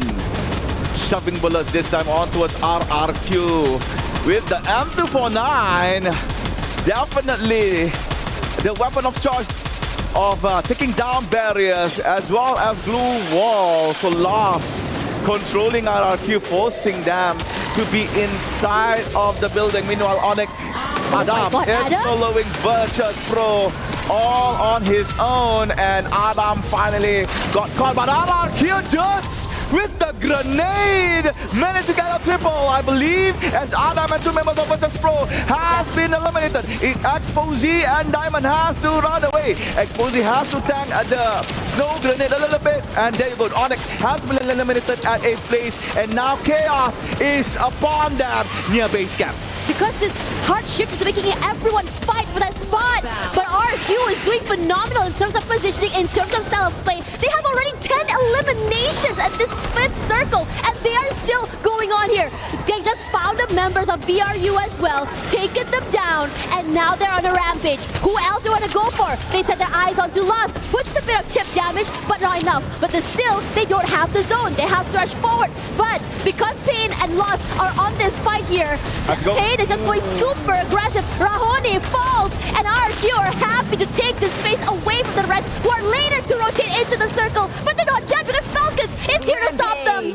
Falcon taking down RRQ one by one, but no Dudes with the grenade launcher taking down the last member of the Falcons. Now it's just RRQ and Pain Gaming, but Pain Gaming has the help, has the number. Only Dudes left alone, running for his life in one particular spot, and Motavia awaiting for that blue wall to go down. Only Dudes remaining between Pain Gaming and that second Booyah in EWC. Dudes trying to control the car together with Gus, but Gus bringing him out. Motavia secures the kill, and that is Booyah for Pain Gaming. Valiant effort for RQ Dudes. He really delayed the inevitable. Tried his best to at least get a point or two before things went wrong. And you know what, Pain? Yeah, talk that smack talk, because honestly, you guys deserved it. Another booyah for them today. Not today, but in this particular week. And it looks so good. They're very methodical in terms of their rotations. They're very quick on the ball when it comes to rotations as well. It looked as though RQ had the W, if you ask me. But Pain Gaming decided, no, I can change the chains of destiny. What a good run here for Pain Gaming on the last few moments of the game. You can see them taking down Lost and a saving grace, as well as Falcons fighting off against RRQ, where in that particular scowl, it was RRQ that came on top. However, due to the fact that members of RRQ has been eliminated by Team Falcon, that gave room for Pain Gaming to do their booyah moment. All right, ladies and gentlemen, right after this, we are going to go to the stage with Carol for a very interesting interview. So, ladies and gentlemen, again, booyah at Alpine for Pain Gaming from Brazil, and that is their second booyah for EWC. So, let's go off to Carol on stage. Thanks so much, guys. You have been doing a great work today. And so far, it was only match 4, and we have watched enough here today for the Brazilian teams. Another booyah from Pain Gaming, but right now we gotta talk with the Lost team, especially with this guy here that has overcome even Evil's team. Wow. I have actually some stats to share with you, because you have the most eliminations overall among us all the 3 groups, and your team has beaten Evils in terms of damage. So for sure, you have been doing a great job here today, Haoni. But right now, it feels like you guys are looking for a redemption against Team Falcons on AWC 24. How does it feel right now, seeing like you have been on the farm to take the champions during the the Champions title during the finals. Raoni, já trouxe algumas informações aqui que vocês estão ultrapassando o time da Evils, principalmente nos danos, né? E você tem as maiores eliminações dos 3 grupos até agora, mas obviamente que não dá para esquecer que no ano passado vocês ficaram no top 3, né? No antigo time da Netshoes Miners, e agora vocês estão voltando aí atrás dessa redenção, com certeza para cima do time da Team Falcons. Quero saber como é que tá o sentimento agora, depois disso tudo que eu compartilhei com você, que eu imagino que é muita coisa. Ano passado nosso estilo de jogo era diferente, jogava mais pra safe e tal. E nosso time esse ano, 2025, tá bem mais forte. Começamos o ano mal, mas depois nós foi campeão brasileiro e conseguiu classificar pro Mundial. E o nosso estilo de jogo tá muito bom, atrasado, só rushando. Um estilo de jogo que eu gosto muito, nosso time gosta muito, que é mais rushado do que ser rushado, que é bem mais fácil, né? Mas nós tá muito confiante e é isso. Okay, so basically it's a mix of feelings because last year we had a totally different game style going on. Actually, we also have a different roster. Only 3 players remain on the team. But right now we feel way more confident to be here. On the very beginning of the year, we still had a lot of mistakes to be fixed, but we overcome. We won Free Fire World Series Brazil, and we came here as a champion of Brazil, and we are here for sure, very confident to take the trophy. And right now, I want to know your expectations for the rest of the day, because you guys have done so much here. You got Booyahs yesterday, you got another Booyah today, and for sure, I would like to know if your main goal is to finish as the best team of the day. Com certeza vocês estão fazendo uma campanha incrível aqui no EWC. Essa só é a fase classificatória, o último dia da fase classificatória, e eu quero saber suas maiores expectativas e se também seu objetivo é terminar em primeiro lugar aqui, como não só no topo de tabela, mas melhor time do dia. Isso é um objetivo nosso, terminar como o primeiro time do dia e melhor da tabela também. E as expectativas estão melhor, manter sempre o pé no chão e sempre o mesmo estilo de jogo, com a confiança lá em cima, e é isso, e amassar. Tem algum recado pro Brasil? Recado pro Brasil que nós vamos amassar, se Deus quiser, nós vai ser campeão. Perfect. So he basically said the confidence of the team is just rising up after matches and matches. They have set a new strategy to be here today, and it's only the knockout stage, but they are seeking, they are thirsty for the trophy, and they will not allowed to come back to Brazil without the trophy. And that's all, my friends. We have watched great actions on Free Fire today. Today is the last day of Knockout Stage, and there's still a lot more to come, and I'm excited to be part of this. All right, so let's go for a quick break, and we will be right back here with more action for Free Fire at EWC 2025.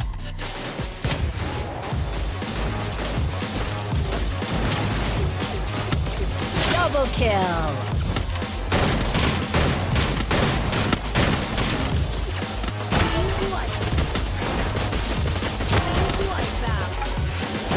Rampage.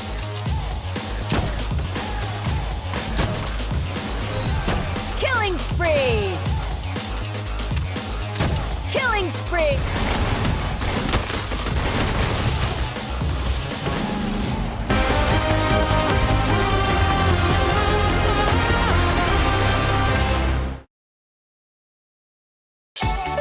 What is up, folks? Welcome to What's in the Bowl at Free Fire Esports World Cup 2025. I'm your host, Husky, and today I have 2 gentlemen with me on the couch from Virtus Pro. Welcome to the show. I want to quickly explain the rules, quick and simple. There are 2 bowls of this sort on the table, which the players will draw from. Plenty of notes inside. When they draw the notes, they will have to read it, hide it from their partners, and have them guess what it is. They could use audio cues, they could do actions, they could do anything they want. So, are we ready? Take your draw. Don't show him. What have you got?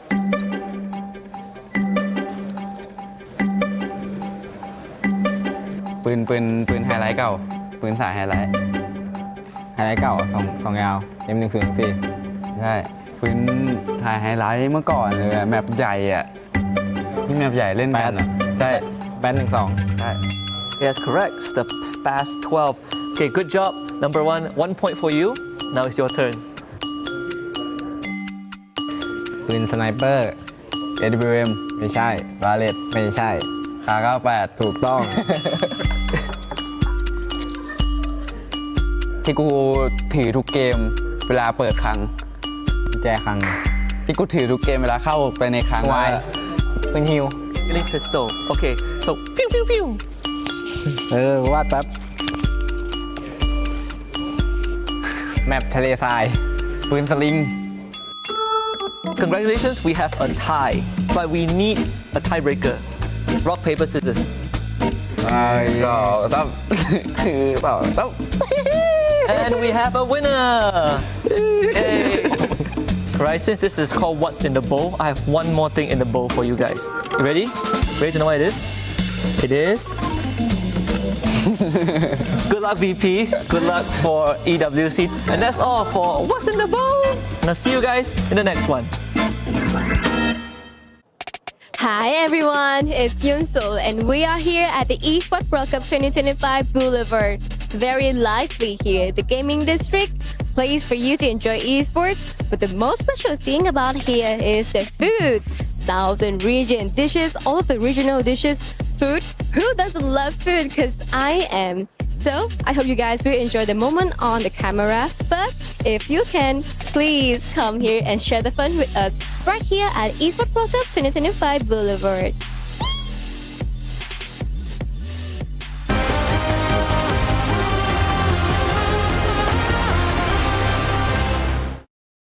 Tropa, deixa o moto matar. Não, vai matar. Deixa o moto matar o último. Deixa o moto. Eu vou salvar, deixa o moto, fica na boa, Pet. Só mata o último, mano. Ô, porra. Sem bala. Relaxa, fica na boa. Quer Oscar, alguma coisa?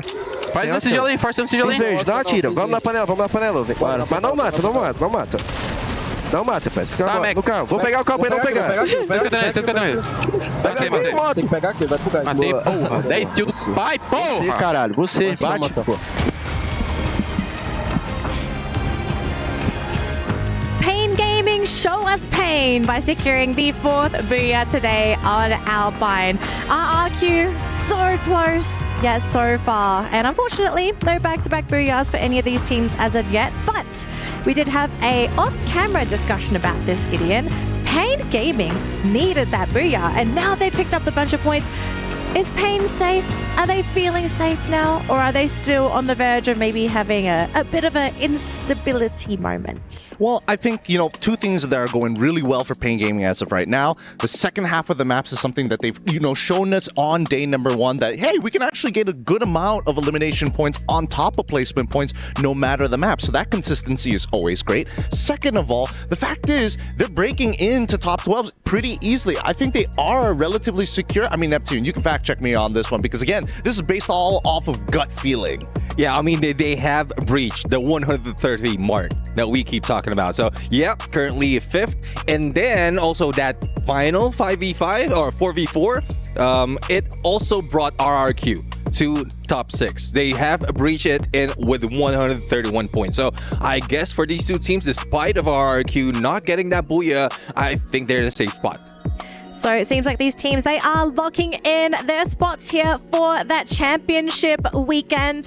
But very quickly though, we do have our match ranking for the game that has just concluded. And RRQ, even though they didn't get the booyah, they still topped the charts there with the most points thanks to those eliminations. But of course, eliminations, those are just as important as those booyah points. So RRQ, Pain Gaming, locking in their spots. Team Falcons, I mean, they're going to be happy with themselves as well, right? Just grabbing up some more points, climbing up higher and higher on that leaderboard. But to be fair, if you're up there, you kind of don't need the points. It's just kind of to say, well, I'm up here on that leaderboard.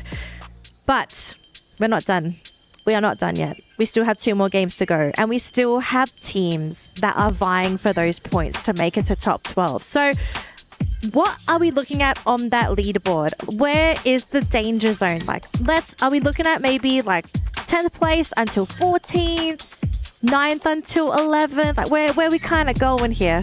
Well, judging from the numbers, those that is very close at 100 spot, which is 106. That is where Fluxo is. So them together with Movistar R7 and Buriram United is in that bubble. But unfortunate for Fluxo, though, they have no say in it. They won't be playing for today, so Movistar R7 as well as Buriram United will be able to move up. I mean, it's not within their control, but I'm looking at it, and honestly, it's getting pretty tight, right? If we're looking at specifically 12 on top of 13, AGAL, and as well as Dragon Esports, they are neck and neck. 2 points difference between those two teams, and they're trying to overtake Hotshot Esports at 87, which they should be able to do in the next 2 maps, but there's still the possibility of Virtus Pro, if they come up with huge numbers in these games, like let's say 30 points each on either map, I think they can just shoot right up in the standings and knock one of these teams out. And hopefully this is the time, because Virtus Pro, they failed in the first 2 maps. Third map still failing, so it's very difficult to say if they'll be able to bring it. And like it might be I would say, hanging in there on the top 12. Very close, I would say, based on calculation and performance. So hopefully they bring it on the remaining maps. All right, gentlemen, it looks like we're almost ready to jump into our 5th map of the day. But before that, though, it looks like our casters are on the main stage. What's happening, casters? 4 games done, 2 more to go. Husky, time is running out, buddy. It is running out, and you can hear the echoes, the cheers, the screams, the support, primarily from our returning champions, Team Falcons. Yeah. Falcons, let me hear your noise, Team Falcons! And it's not just about Falcons. We've got Indonesia in the house as well. Indonesia, make some noise! Great stuff so far. Love the energy, love the atmosphere. Atmosphere is electric, but not just Indonesia. Because the supporters from the Middle East, Dragon Esports! Oh, here we go. Oh, the retaliation That's a rivalry. coming back. So it looks like Falcons wants to make a little bit more noise. But if you hear from Gideon, we've got our Bangladeshi boys in the house as well. Red Hawks, make some noise, baby! Yes, that's what we like. But if there's one thing that everyone in the stadium can agree on, Free Fire fans, make some noise! And that's what it's all about. Ladies and gentlemen, boys and girls, we are going to be throwing it on over to our casters. 2 more games. Let's see who survives the knockout stage. All right, Hotshot, AGAL, Dragons, Virtus Pro, and as well as Onyx Olympus. This is the 5 teams that are currently close with each other within the relegation zone. Sadly for Alpha 34, due to the fact that they have completed their games, they could not actually qualify to the point rush stage. So what's your take, Tashmani? It's so funny looking how neck and neck AGAL and Dragon Esports are. By 2 points. Yeah, by 2 points. It's just crazy stuff. I thought that, the point disparity would be a bit more, especially since last game, AGAL was eliminated a little bit earlier, but no, they're still very much both in the red zone. Now coming into this one, I think we've got 2 more maps to go. Things are getting hot. Things are looking very, very scary for these teams. And meanwhile, for teams who are at the top, a little bit more, I would say, safe in terms of their points. Buriram United over at 10th. So Hotshot Esports, AGAL, Dragons Esports, could be anyone's game. Yeah, true. Buriram, though, in 10th place is quite shaky here with only 13 points discrepancy between Hotshot. But Hotshot is not playing, so maybe the rivalry is between AGAL and Dragons.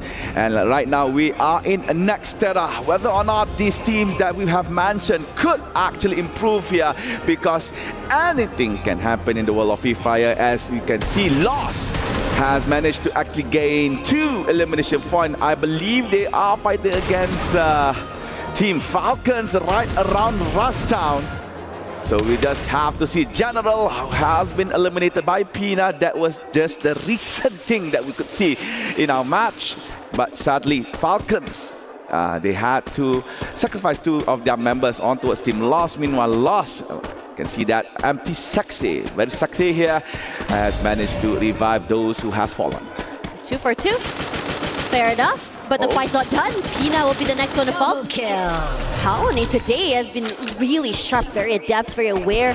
And I think for him in particular, in terms of eliminations, in terms of being able to play that first contact play, I think because the players of Lost are just so individually brilliant, they're allowed to just really roam around away from each other. They're allowed to take up space alone and without really worrying or needing too much support for their teammates. And if push comes to shove, the rotations that come through have been great. All right. You see on the kill feed, we see on the Olympus, we see Rainbow 7 and Dragons as well. Currently in Twin Towers, you can see that Rainbow 7, Twin Bridge, I'm sorry, is slowly getting one by one members of Team Dragons. The MENA team is now being chased away. Seafox is under fire, had to pull down the glue wall. Yase, in the meantime, trying to find space for him to escape. Seafox has been found by Deya with the XMA, but Joker on Yase! Oh no! That is for Dragon Esports. They have been eliminated by Rainbow 7 on 12th place.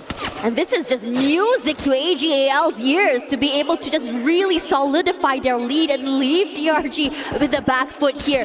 I mean, there is that solace knowing that there is that one more map, but there is that question as well. How far can AGAL go this map? How big will the lead be? And how much damage can they do here? Because AGAL has proven to us time and time again, they can do incredible damage to other teams. They can farm those kills as well. And in terms of rotations, they can be just as aggressive as teams such as Lost, and Falcons, even Pain and RQ. Yeah, again, a solace here for AGAL as Dragons has been eliminated with 0 points. Meanwhile, Deya again trying to add points for Rainbow 7. A little bit slow onto Zairu here. Manages to actually take a glue wall down. However, Noki and Adam was caught off guard, entering Intellect Center into the mouth of the remaining members of Rainbow 7. With that said, R7 right now on fire with 6 elimination points. R7 seems to get hot very, very early in the game, and it's really devastating if you allow them to really take that momentum. As Buriram United will be the one to struggle, face up against this team that is super hot right now. Currently at 10th, Buriram United has had the best of games, but they are currently trying to see whether or not they can come to the top. They want to challenge R7, but they aren't in the best position to do so. They are in a disadvantage in terms of positioning as well, trying to play together as a team. And off angle could be huge here, but Wasana not able to land that crucial shot. R7 meeting in their ground. They opt to fall back just a little bit to provide space between them and Buriram. However, Buriram calculating the position of their team members, trying to circle around this Intellect Center. However, to no avail. Rainbow has fallen back. Buriram is doing the same thing as well. Meanwhile, for Pain Gaming, looks like some shots were upon them.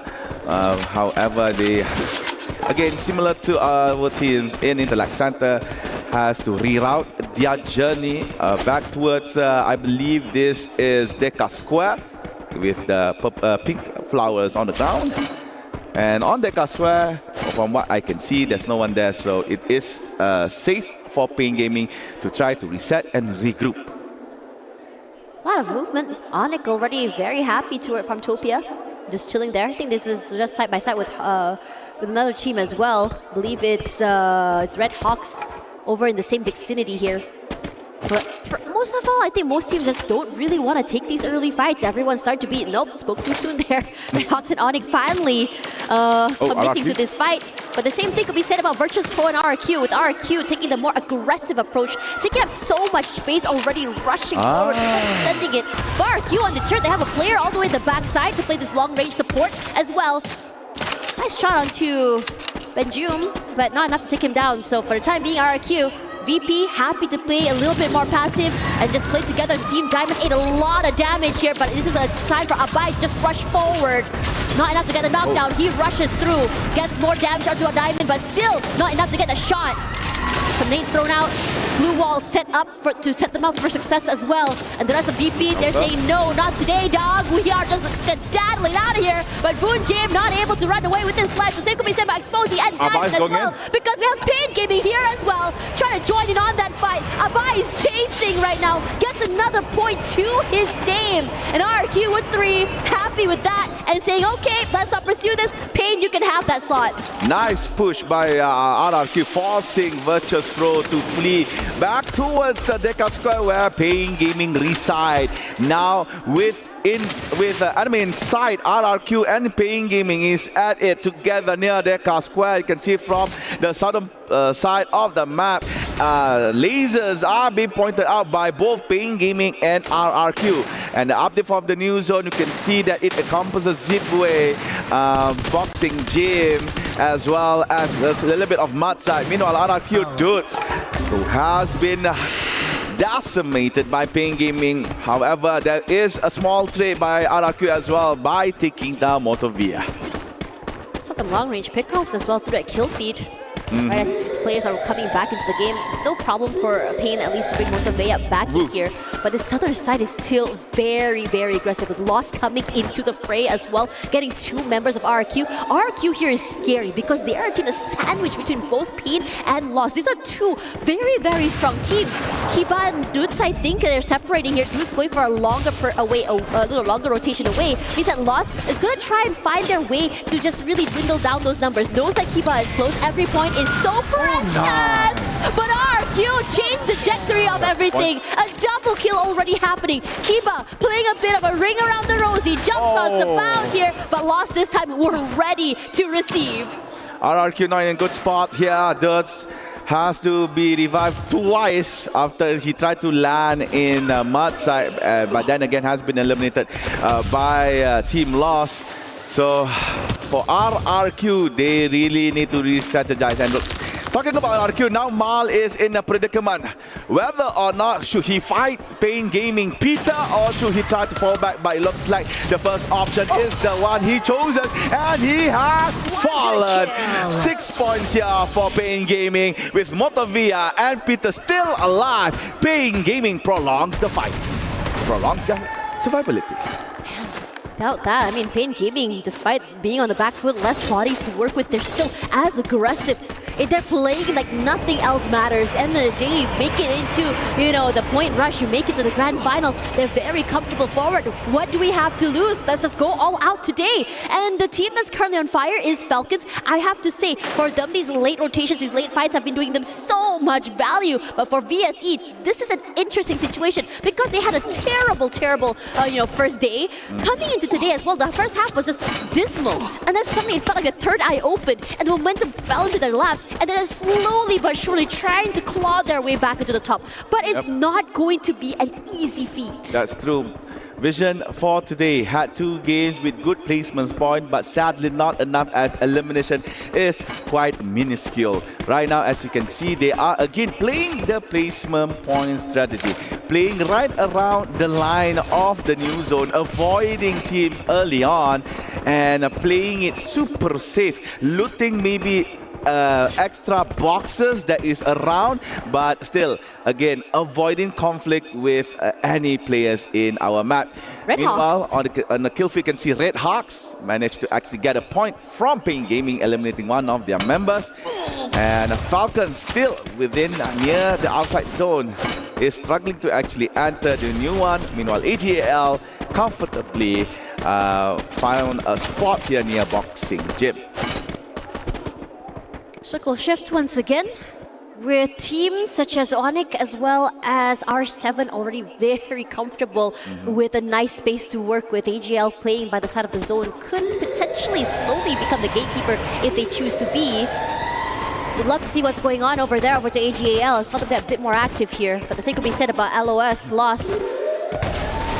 There we go, AGL from the compound here tried their best to shoo away R7. Yeah, R7 has a bit more space to work with, but they don't necessarily have the numbers as well. It's only 1 member left alive. But I have to say that there's a lot of respect given here toward Games King. They don't want to get isolated. They don't want to be put in a position where they're giving him these isolated 1v1s. Oh, found. View was just whatever micro angle he played. He is sharp, man.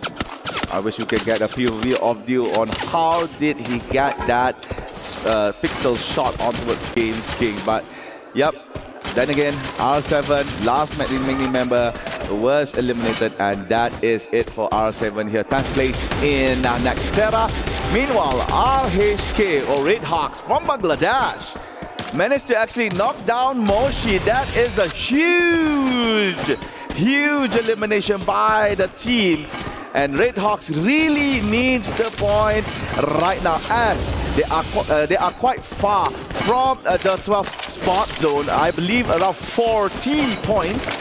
So they really need to do a lot of work. Maybe aiming for a booyah this time around, as they are still yet to get that achievement.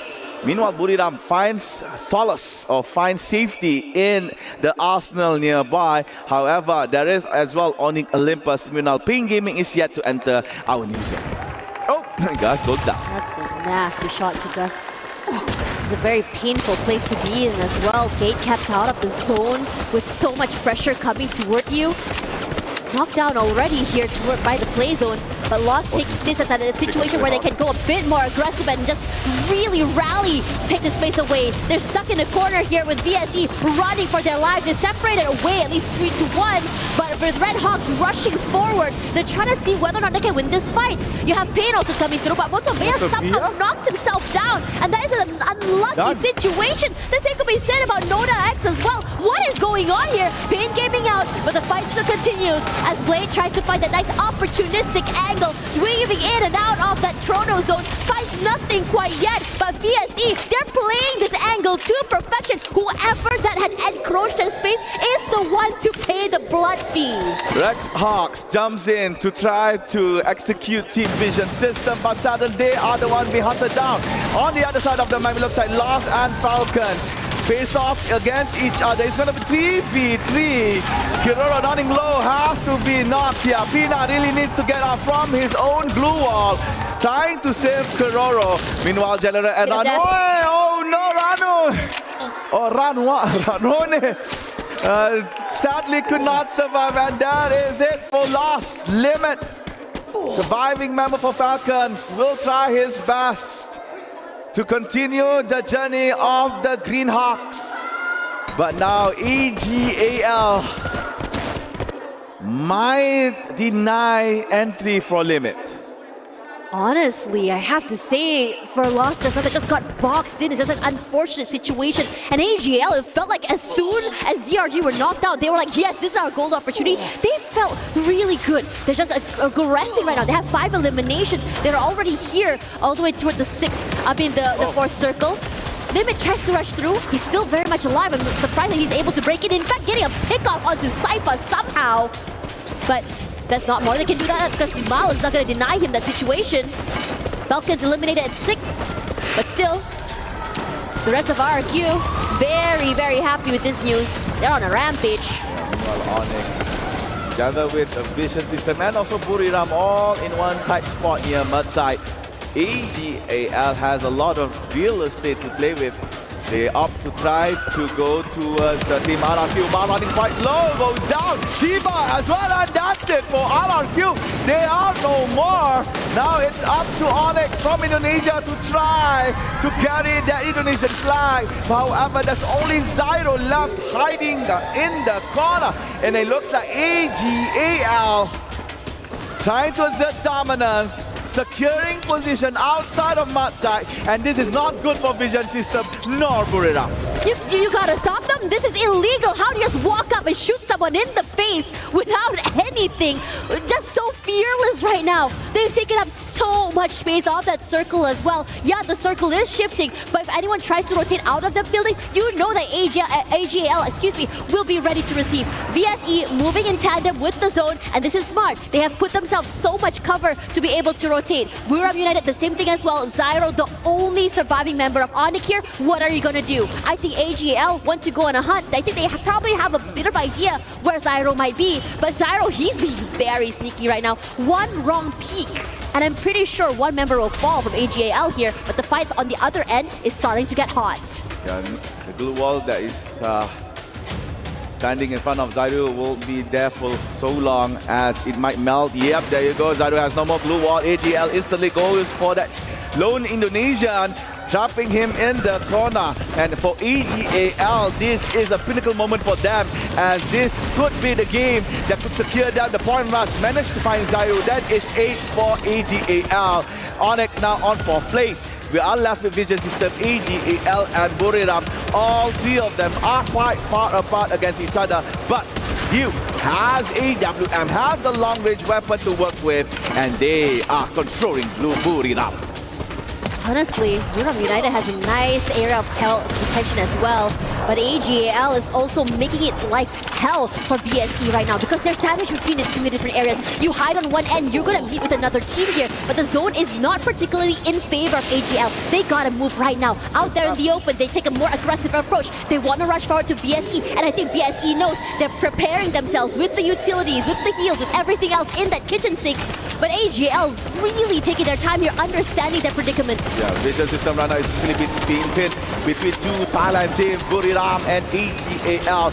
Will the Mexican team, representative from the Latin American region, survive this war? Trying to throw some utility on towards AGAL and also some towards Buriram. Lots of blue melters has been put down by Vision System. This allowing AGAL to stand behind cover, but from behind, Buriram putting down bullets, causing a member from Team Vision to be eliminated. Moshi gets the kill on towards Andre. Deal, spot cheek, and she goes down. Cypher enters the fray, and they took down Vision one by one, and Latam is no more. It's now between Thai and Thai. EGAL and Buriram. Who will get this booyah? Buriram tries to go for the execution. AGAL on top. Cypher running quite low, and Cypher goes down. Batters could not provide the backup from the side. Batters has been blocked by their own teammates. Gluo. You goes down, normal sniper, but get high. Turns for in, and now Joanna tries to work as much as he could to try to save his teammate, but he goes down as well. But Batters goes down. Now it's only up to T9. Would he be able to take down Buriram? It's gonna be 1v2. It's gonna be a golden clutch for T9. I'm sorry, 1v3. T9 facing us Moshi, but here comes Joanna. Here comes Get Higher. There you go. T9 goes down. No one is alive for you. Buriram, second booyah. EWC 25. Buriram United really need this pick-me-up. They were very quiet this last few games here. But I have to say, quiet or not, they were a team that are quietly collecting points, still making their way up to the top 8 right now, at least on the overall rankings. They look good, they're aggressive as heck, but I want to just really give an honorary shout out to AGL. As soon as they heard DRG had fallen, it was as though they were motivated, they were aggressive, they felt confident. Dio had 6 eliminations on his own that game with 12 elims total for AGL, and this should really catapult them forward to a more secure placing for that top 12 spot. As I was saying, Buriram is in a shaky spot back in 10th place. With that booyah and elimination points that they managed to get, definitely secures them the point rush slot. Meanwhile, for AGAL, despite not having that booyah, the points that they have collected in Nexterra actually saves them from relegation. They still have that chance to proceed towards the next stage. As you can see, handshakes was given by the manager, the coach, praising them for a very good play in Nexterra. And yep, we could see AGAL tomorrow. And for now, guys, we're gonna go for a quick break. After this, the final maps do not go anywhere.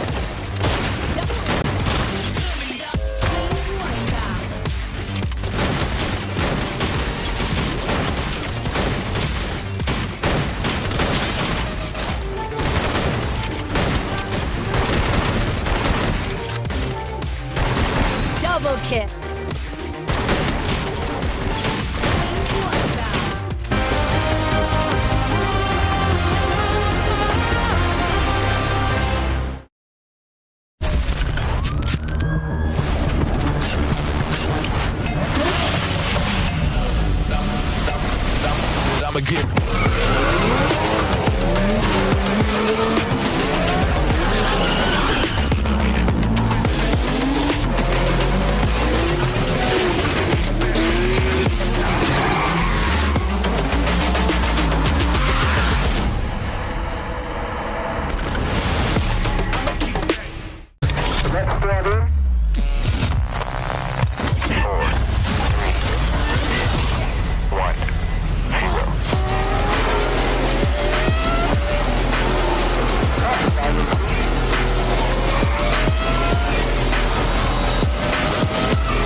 สวยตัวเดียวตัวเดียวปิดแล้วป่าวปิดแล้วใจเย็นตัวเดียว ทำกูแล้วทำกูแล้วออกมายิงไว้รอเขาปิดหมดเลยมาซ้ายใจเย็นๆมันออกประตูทางที่เรามาปิดเลยแฮกลองนะเพื่อนเน้นหน่อยเพื่อน3-1วัดไอ้ตัดมา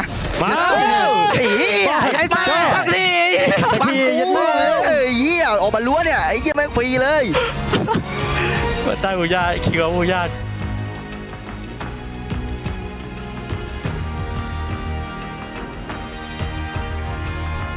It's time to welcome the Buriram fans back into the chat because Buriram is back, baby. I mean, I think they needed that booyah because there was a little bit of tension on the panel. We were looking at them, 10th place on the leaderboard. I mean, they weren't in a position where they were going to get easily knocked out, but if they bombed out here and they bombed out on Solara, then we'd probably have a really, really strange situation on the panel. But welcome back to the panel, folks. We've got to break down that game because Buriram's booyah, pretty important. But we've got to talk about the more important booyah, which is the teams at the bottom. Now, Gideon, Neptune, we were really having a really tight discussion on this because Dragons, right? Great rounds 1 to 3 today. Then 4, not so great. 5?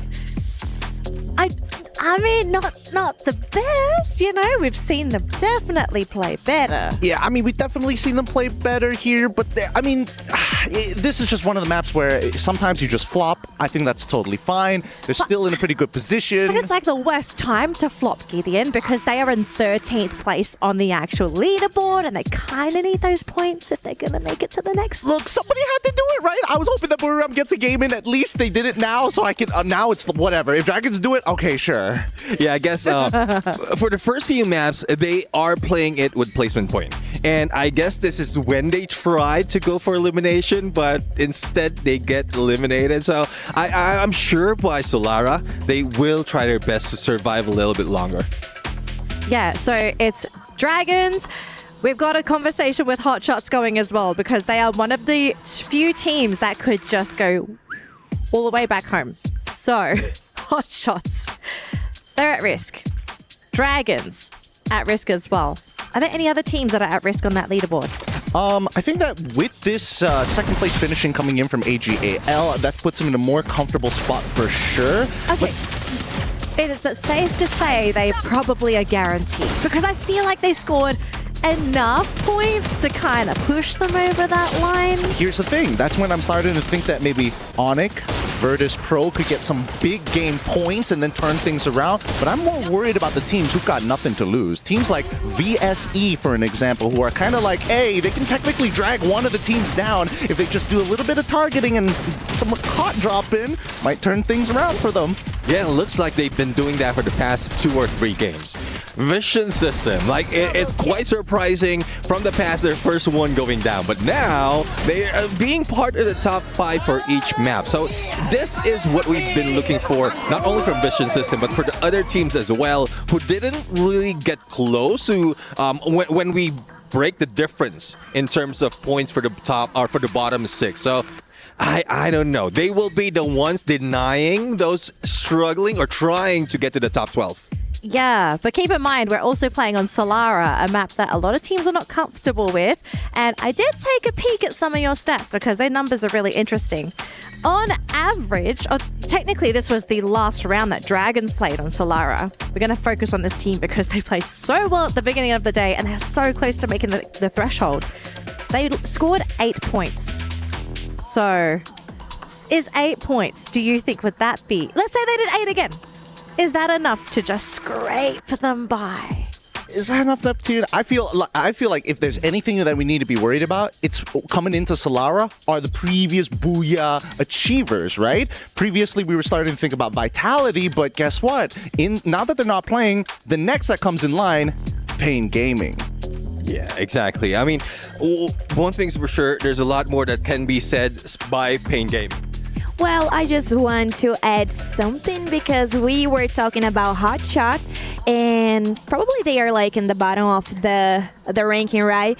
But I just want to remind that, I mean, Pain just did a Booyah, so they are kind of trying to they are going to do some shit talk at Pain Gaming, but Pain Gaming is doing really well today, and they could keep it. They are consistent, and they are showing to us like our Brazilian play style. So I don't know, maybe Hotshot, we can say that it's out of the competition, or we still can say that. I mean, the bar is on the floor, honestly. Like, if we look at the leaderboard, the line, I can't even see it. Like, my shoe, it's under my shoe. Anybody could cross that line. So here is the leaderboard. Before we jump into our last game, folks, okay? The fight for that 12th spot, it is so tiny, so close. Someone could just breathe and they will qualify to the next stage. Yeah, looking at the difference. I mean, Hotshot you did mention, and I know you still feel what they said about Pain, but I guess they are feeling pain right now. Only 3 points remaining from Dragon Esports. Make that 4. But Onyx could also come in and say, your dream is now mine.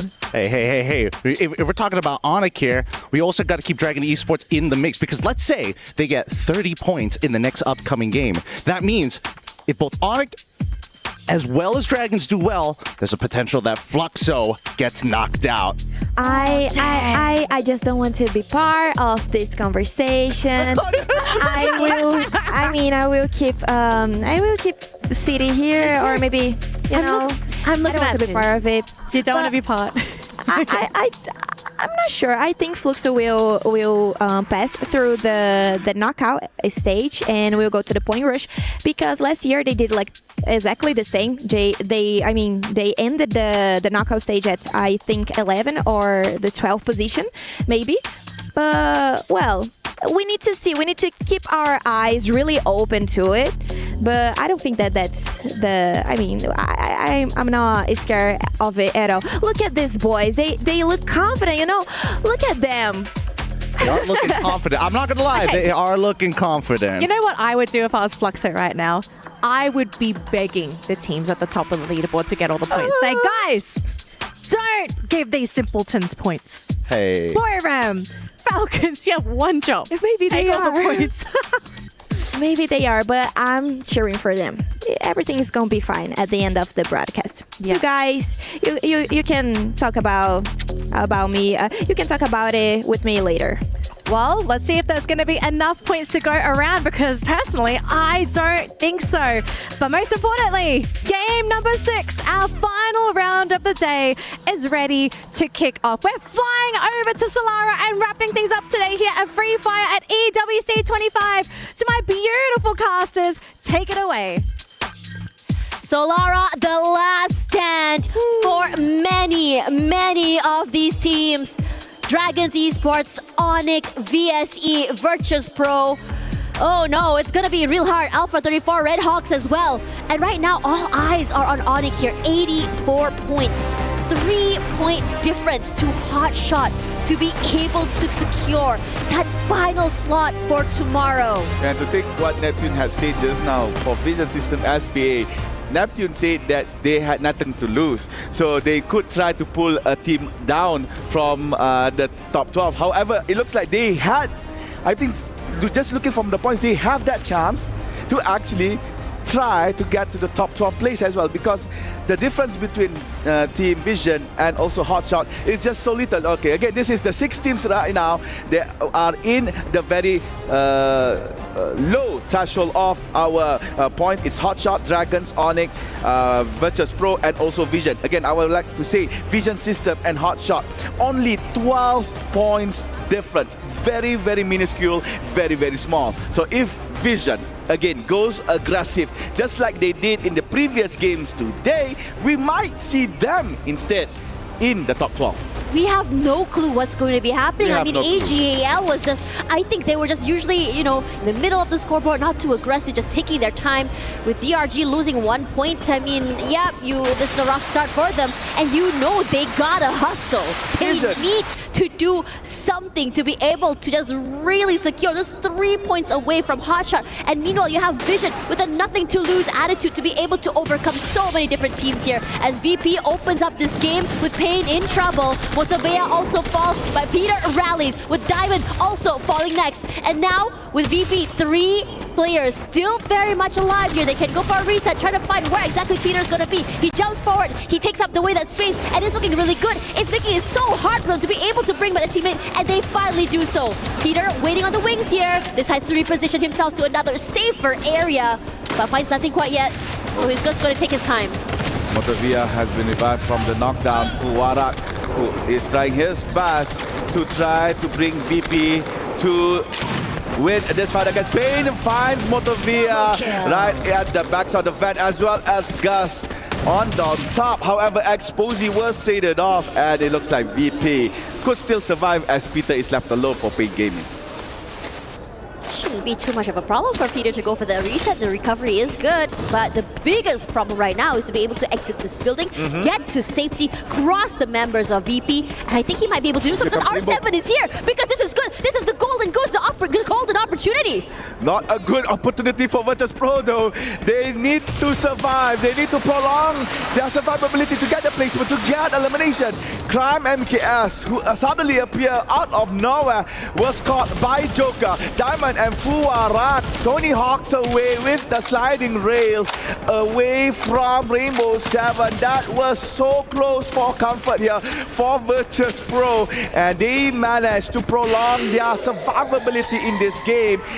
Virtus Pro really needs the points as they are so close towards 12th place. Meanwhile, Onyx, same goal, same situation as Virtus Pro, really needs the point in order to proceed to the next stage. Onyx has been pretty much unlucky today. They've just been so separated from one another. They weren't able to play as a unit. You have 2 players left alive, and they go for a 1-1 formation. They try to tag team off each other. They're not able to do so, but the same thing could be said about Lost right now because Drigby falls. You can see the aggression still very much there from RRQ. I have to say, they're hitting the ground running, and they're feeling really hot. They've taken teams left, right, and center here.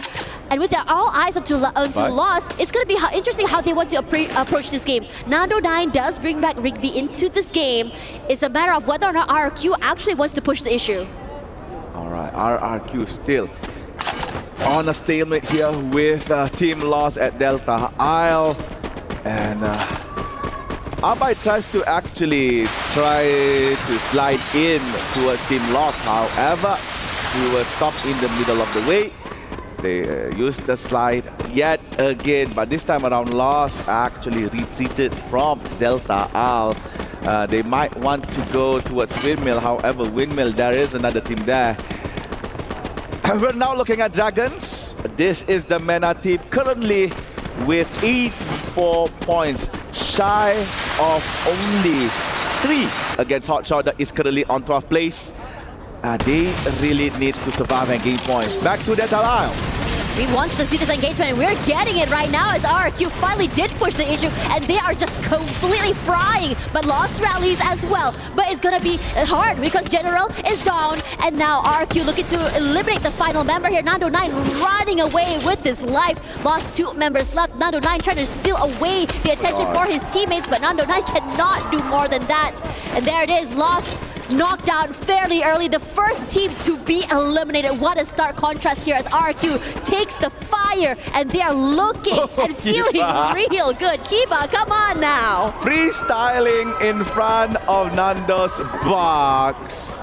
RRQ finessed themselves by taking down the leaders of the overall knockout stage. However, for Lost, it's 182 points for them. They definitely will go towards the next stage. Therefore, it's not a big loss, pun intended, that they have been eliminated on 12th place. Meanwhile, Rainbow 7 and AGAL is added. Joker takes down Chinol, meanwhile Yu takes down Dea. That is 2 snipers taking down their own targets. Chinoy could still have space to be revived. Yep, he has come up back again. However, was traded with Barros. Barros is now no more. Game 6 pushing towards Dew. Does not have the capacity to fight against Dew. Right in front. SPD, James Kick. Like, I don't care. I have an SMG, but my SPD is way better. Takes down Dew, and AGAL is in trouble. Meanwhile, RRQ, same boat as well. We were just glazing RRQ here, and now the team that's on fire is currently burning. Just struck between a rock and a hard place. Hard to move, where to go when you are not in a great position to reposition yourself. And Onyx looking to take full advantage of this situation. With Dudes hiding in a corner here, RQ can look to, to pick themselves back up here. But at the same time, he doesn't have a lot of space to work with. Barely any cover as well. He can bring his teammates back in, but he has to find a safer place to reconvene. Tries to put in a bit more pressure to other members of Onyx, but Onyx is just not allowing them this golden opportunity. Yeah, what comes around goes around. Freestyling in front of Team Lost. Now RRQ, I believe, is almost. They have. They are now out of the picture as Dudes was finally hunted down by Team Morning Olympus. So RRQ 11th place. Now you can see that the circle now encompassing Funfair, Windmill and parts of Delta L as well. Such an open space in the middle. Awaiting there is Team Dragons. Now we're looking at Falcons. Quite, I could say, quiet of them here in Solara. As said by Daniel, a lot of players are not comfortable playing at this map, so a safer strategy is implied here by Team Falcons, not to engage early, maybe awaiting for the zone to be updated just to find out where would they move. Good call, if you ask me. You don't get knocked out super early. You can get some information. In fact, build some space for your rotations here. Somehow Chicks managing a nice knock onto a member of Onyx there as well.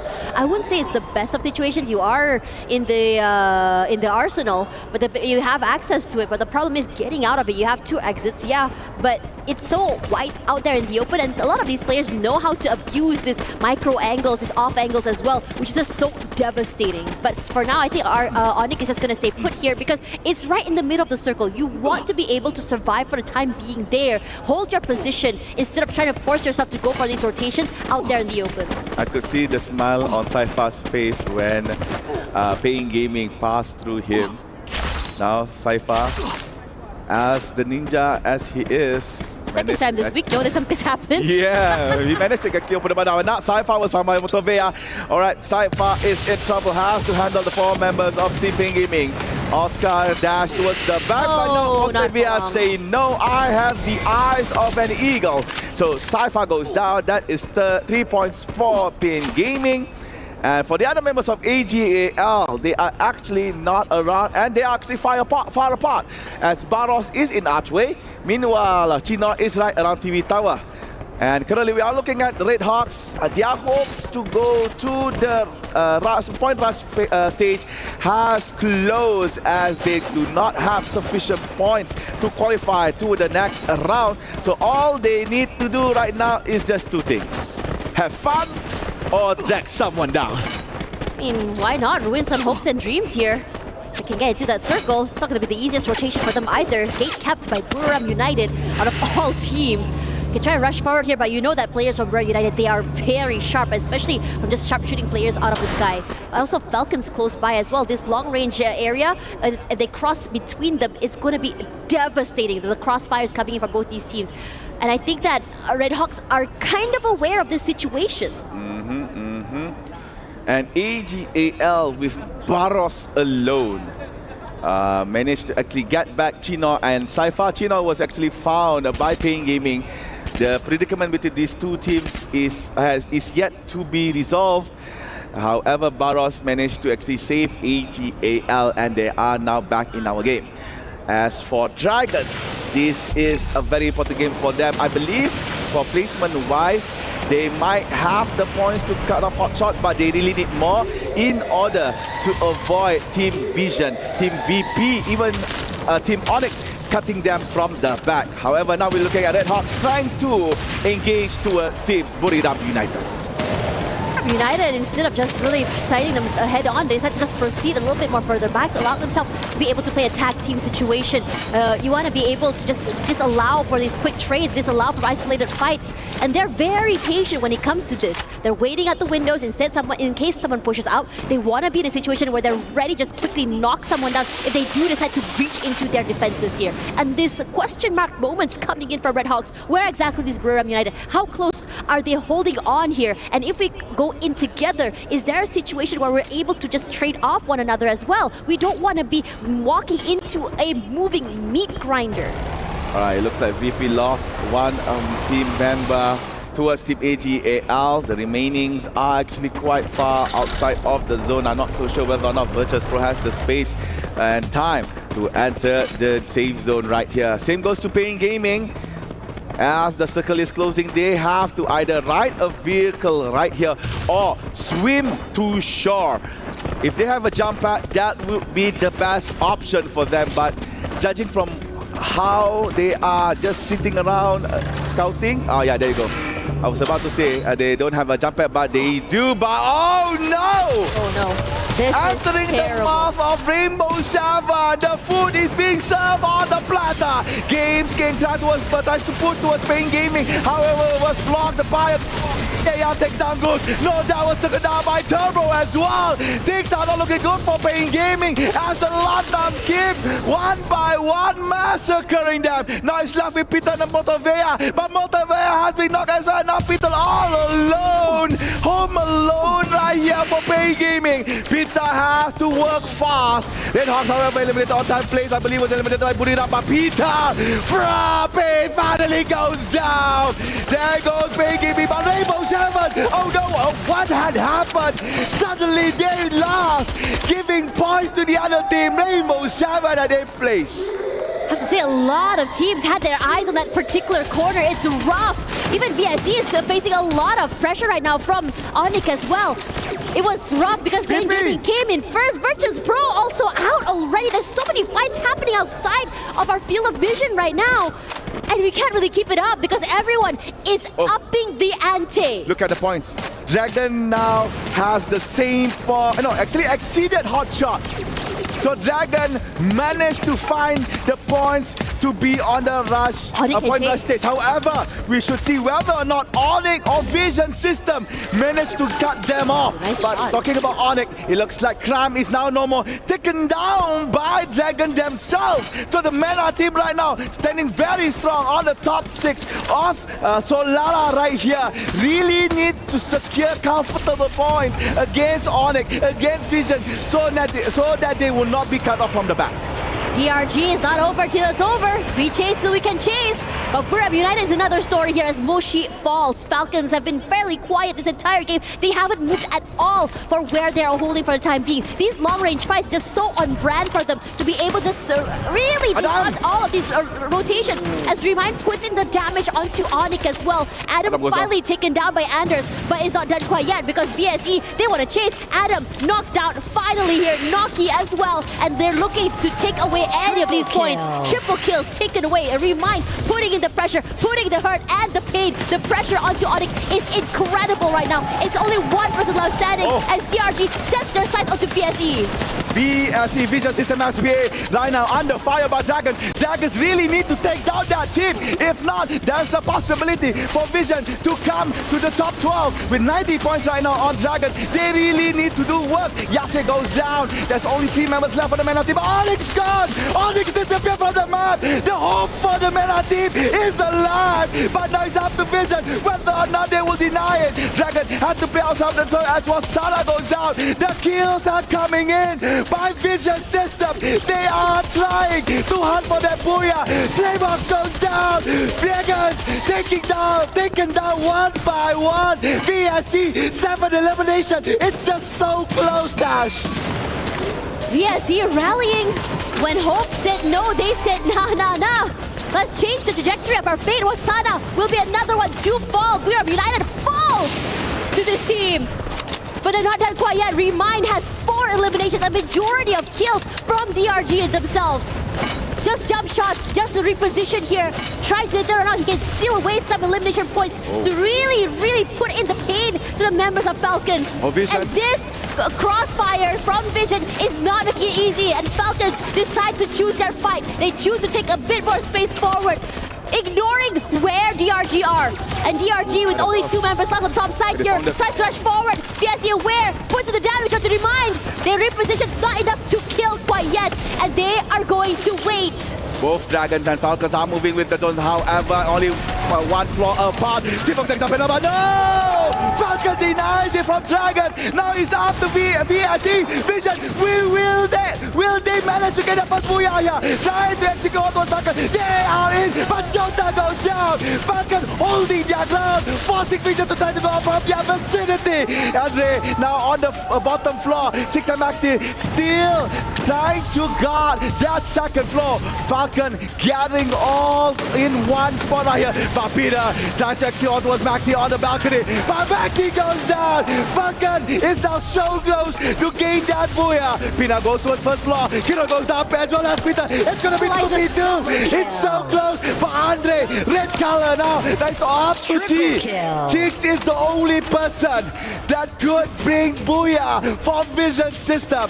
Pina and Limit finally rest their legs for a while, trying to observe what Chicks is doing.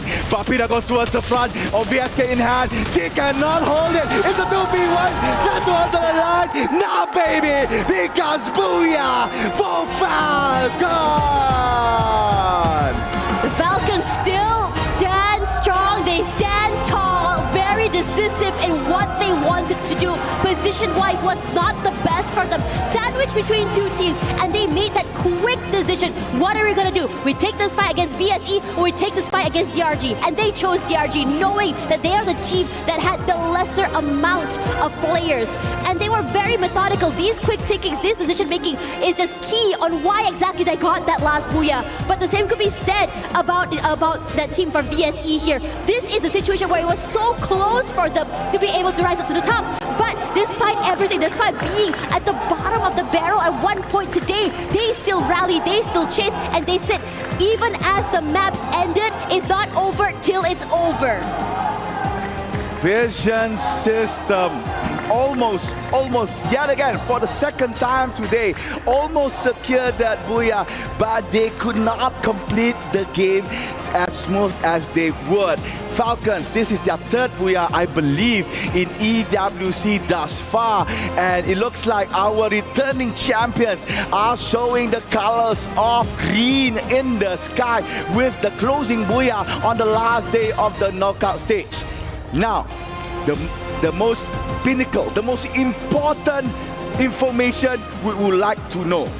Will it be Vision System or Dragon Esports be at that 12th place? This is where a lot of question marks come in, right? Because we have no clue what's going on right now. Because the amount of eliminations, if you think about it, with Vision System getting 10, it should just really, catapult themselves forward. Granted, they also got that second place finish as well. But this map was very competitive. We start seeing fights from around the map. Yeah, a slower start, but when people said, let's go fight, they went all in and went on to fight. It was so hard to really pinpoint which team is actually going to be on the back foot. We thought that we already had a feeling or a good idea of who exactly we're making it into the top 12. But I have to say, till the last game, we are still question marking what is going on. Definitely true. Oh, a very intense moment here. And there you go. We got our tables right here with 3 points different. Dragon Esports managed to qualify for the point rush. Vision System so close, but yet so far almost will never be there.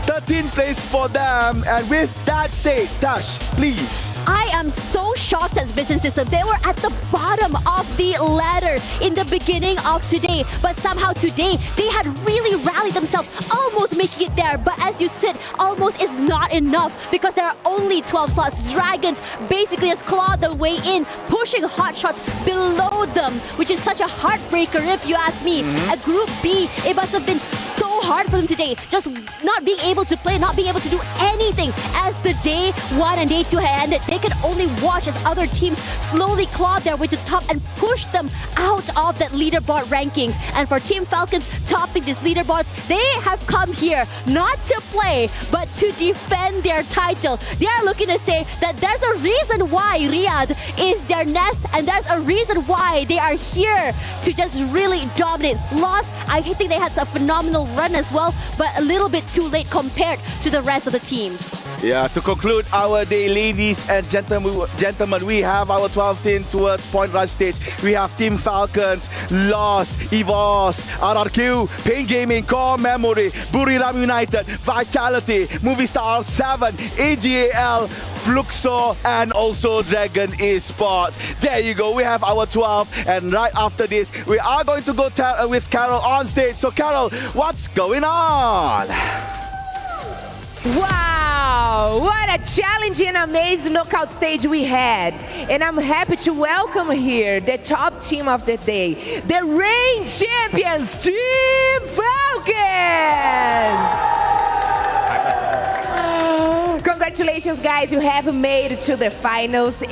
But before we advance to the point rush stage, you still have one more duty to do, all right?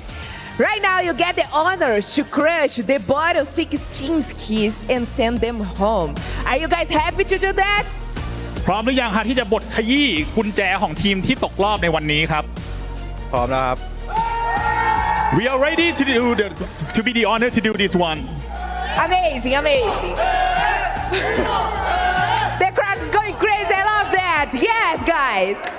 Amazing. So I'm gonna need your help right now because we have 4 steps here, right? First one, turn the key, open the switch, flick the switch, and finally press the button.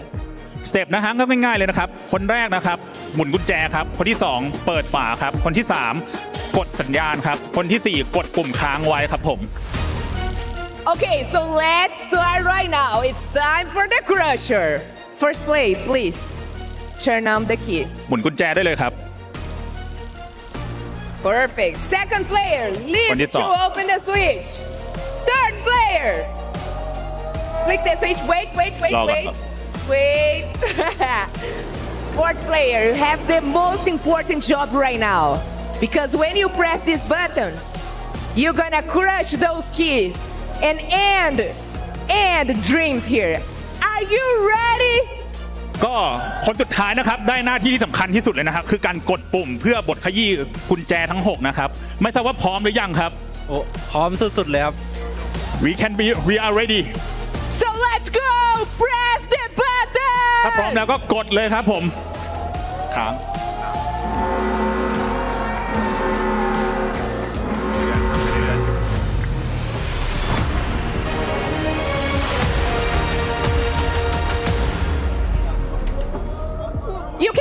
You can go there. Oh, wait. That's okay. Press the button for me. What? There we go. Those keys now are all crush. Amazing, guys. Amazing. Congratulations. I will see you guys on the finals. Good luck. Enjoy your day because you have made to the finals. ก็ขอแสดงความยินดีอีกรอบด้วยนะครับสำหรับวันนี้นะฮะก็เจอกันในรอบไฟนอลนะฮะขอให้คุณได้เป็นแชมป์ใน EWC 2025 ครับผม Awesome. All right, guys, the group stage is officially over, and after 3 intense days, we now know the 12 teams that will advance to the grand finals. But before that, we have the point rush stage. From now on, every point counts, every move matters. And I'm back to you guys, my favorite host desk, my favorite analyst desk. See you tomorrow. Bye. And we just witnessed the dreams of 6 teams vanish in the blink of an eye as they did not make the top 12. But at the same time, we also see the dreams continue for our top 12 teams as they will continue into the championship weekend. Welcome back to the panel, folks. We still have a lot to break down because this is just the beginning at EWC. We still have the championship weekend. This is just step 1, folks.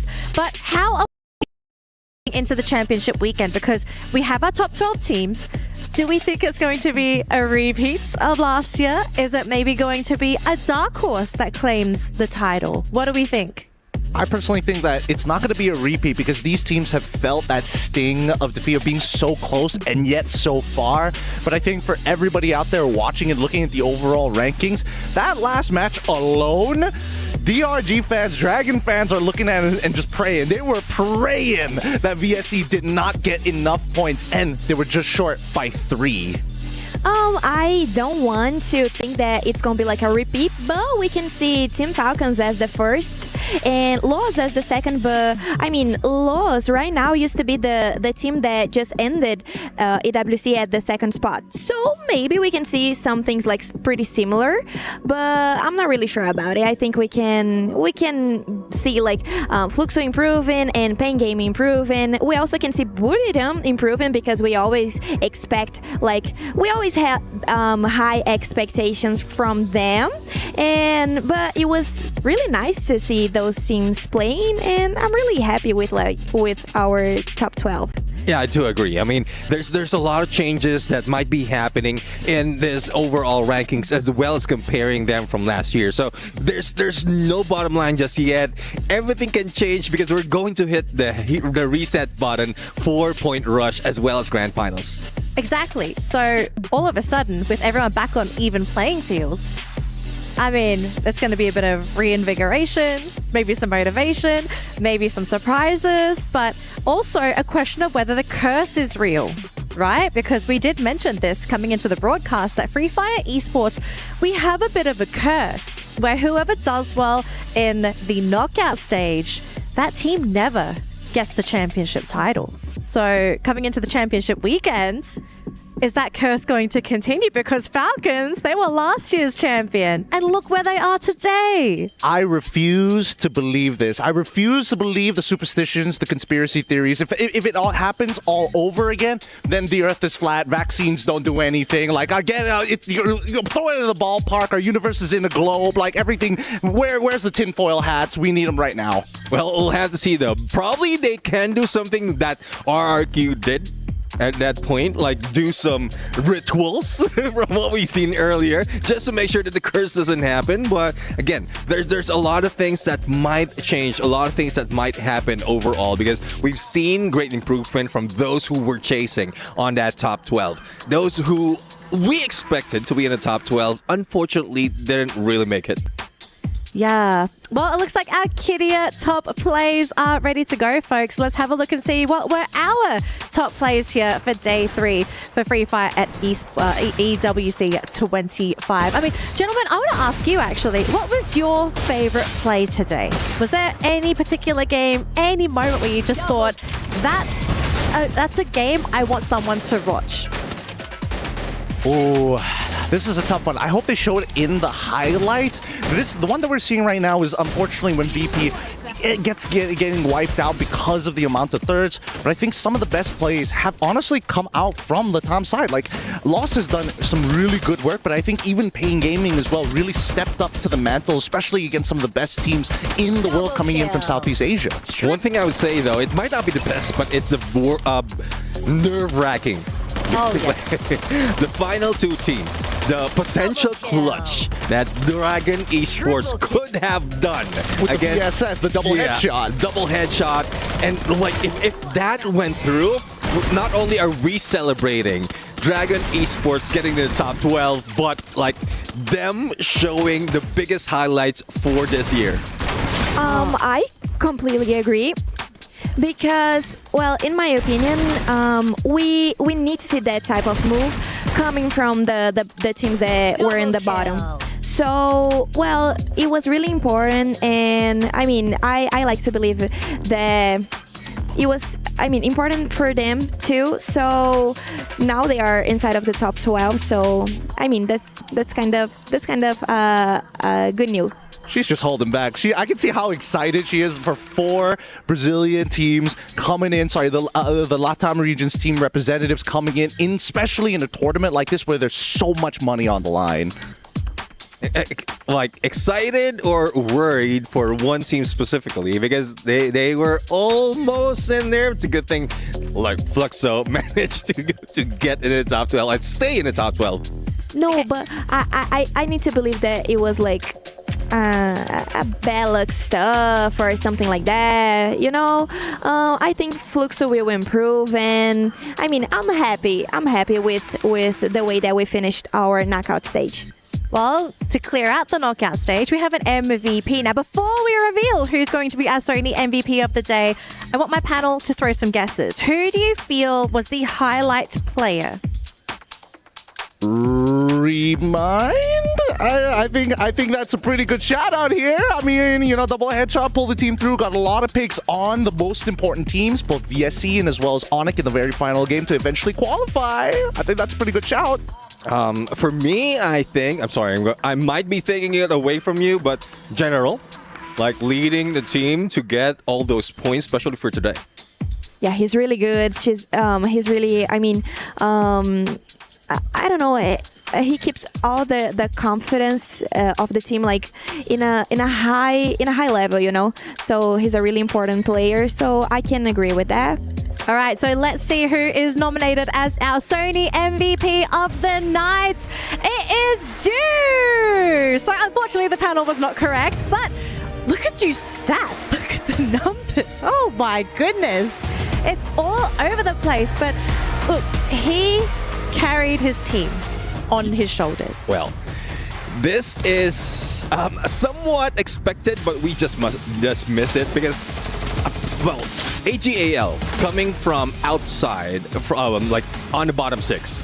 And now, when they need it, they really perform. And each time they perform, it's because of this guy. It's because of Do. And as we often say in in Southeast Asia, monkey see, monkey do. Oh, I was ready to lose him. I'm not gonna lie. I was ready to switch out AGAL for VSC. That's just me though. Wow.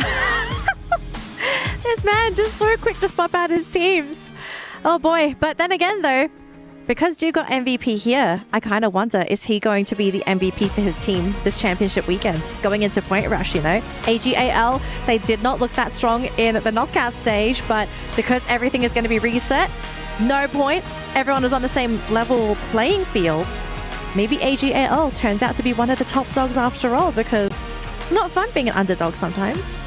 That is true, but I think that snipers are taking over the current meta as of right now. They're such an integral part of how this team not only, how all teams are going to function, but gives you the confidence. Because how good does it feel going into a full Clash Squad fight, 4v4, immediately, boom, you see that knockdown happen, they force the glue walls, you throw that Riptide Rhythm, and you're like, this fight's already done for. Yeah, exactly. I mean, this time around, specifically this year, this is where snipers has been showing up, even from the regionals, even from the qualifiers to EWC. There's more highlights as well as MVPs coming from the snipers, and even from Dragon Esports.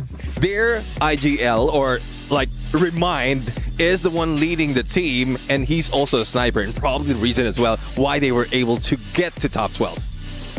All right, ladies and gentlemen, thank you so much for joining me on the panel. We are going to still see you for the championship weekend. So, folks, you're going to see plenty of them and also plenty of me. But unfortunately, we are done here for the knockout stage. Thank you so much for tuning into the broadcast. If you missed any of the matches, definitely go back and watch the VODs. All the matches are well worth watching. But make sure you come back bright and early tomorrow because we are ready to kick off the championship weekend. This is it for all of us here for the Free Fire broadcast. We'll see you tomorrow.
Reach your impossible. Lenovo Legion.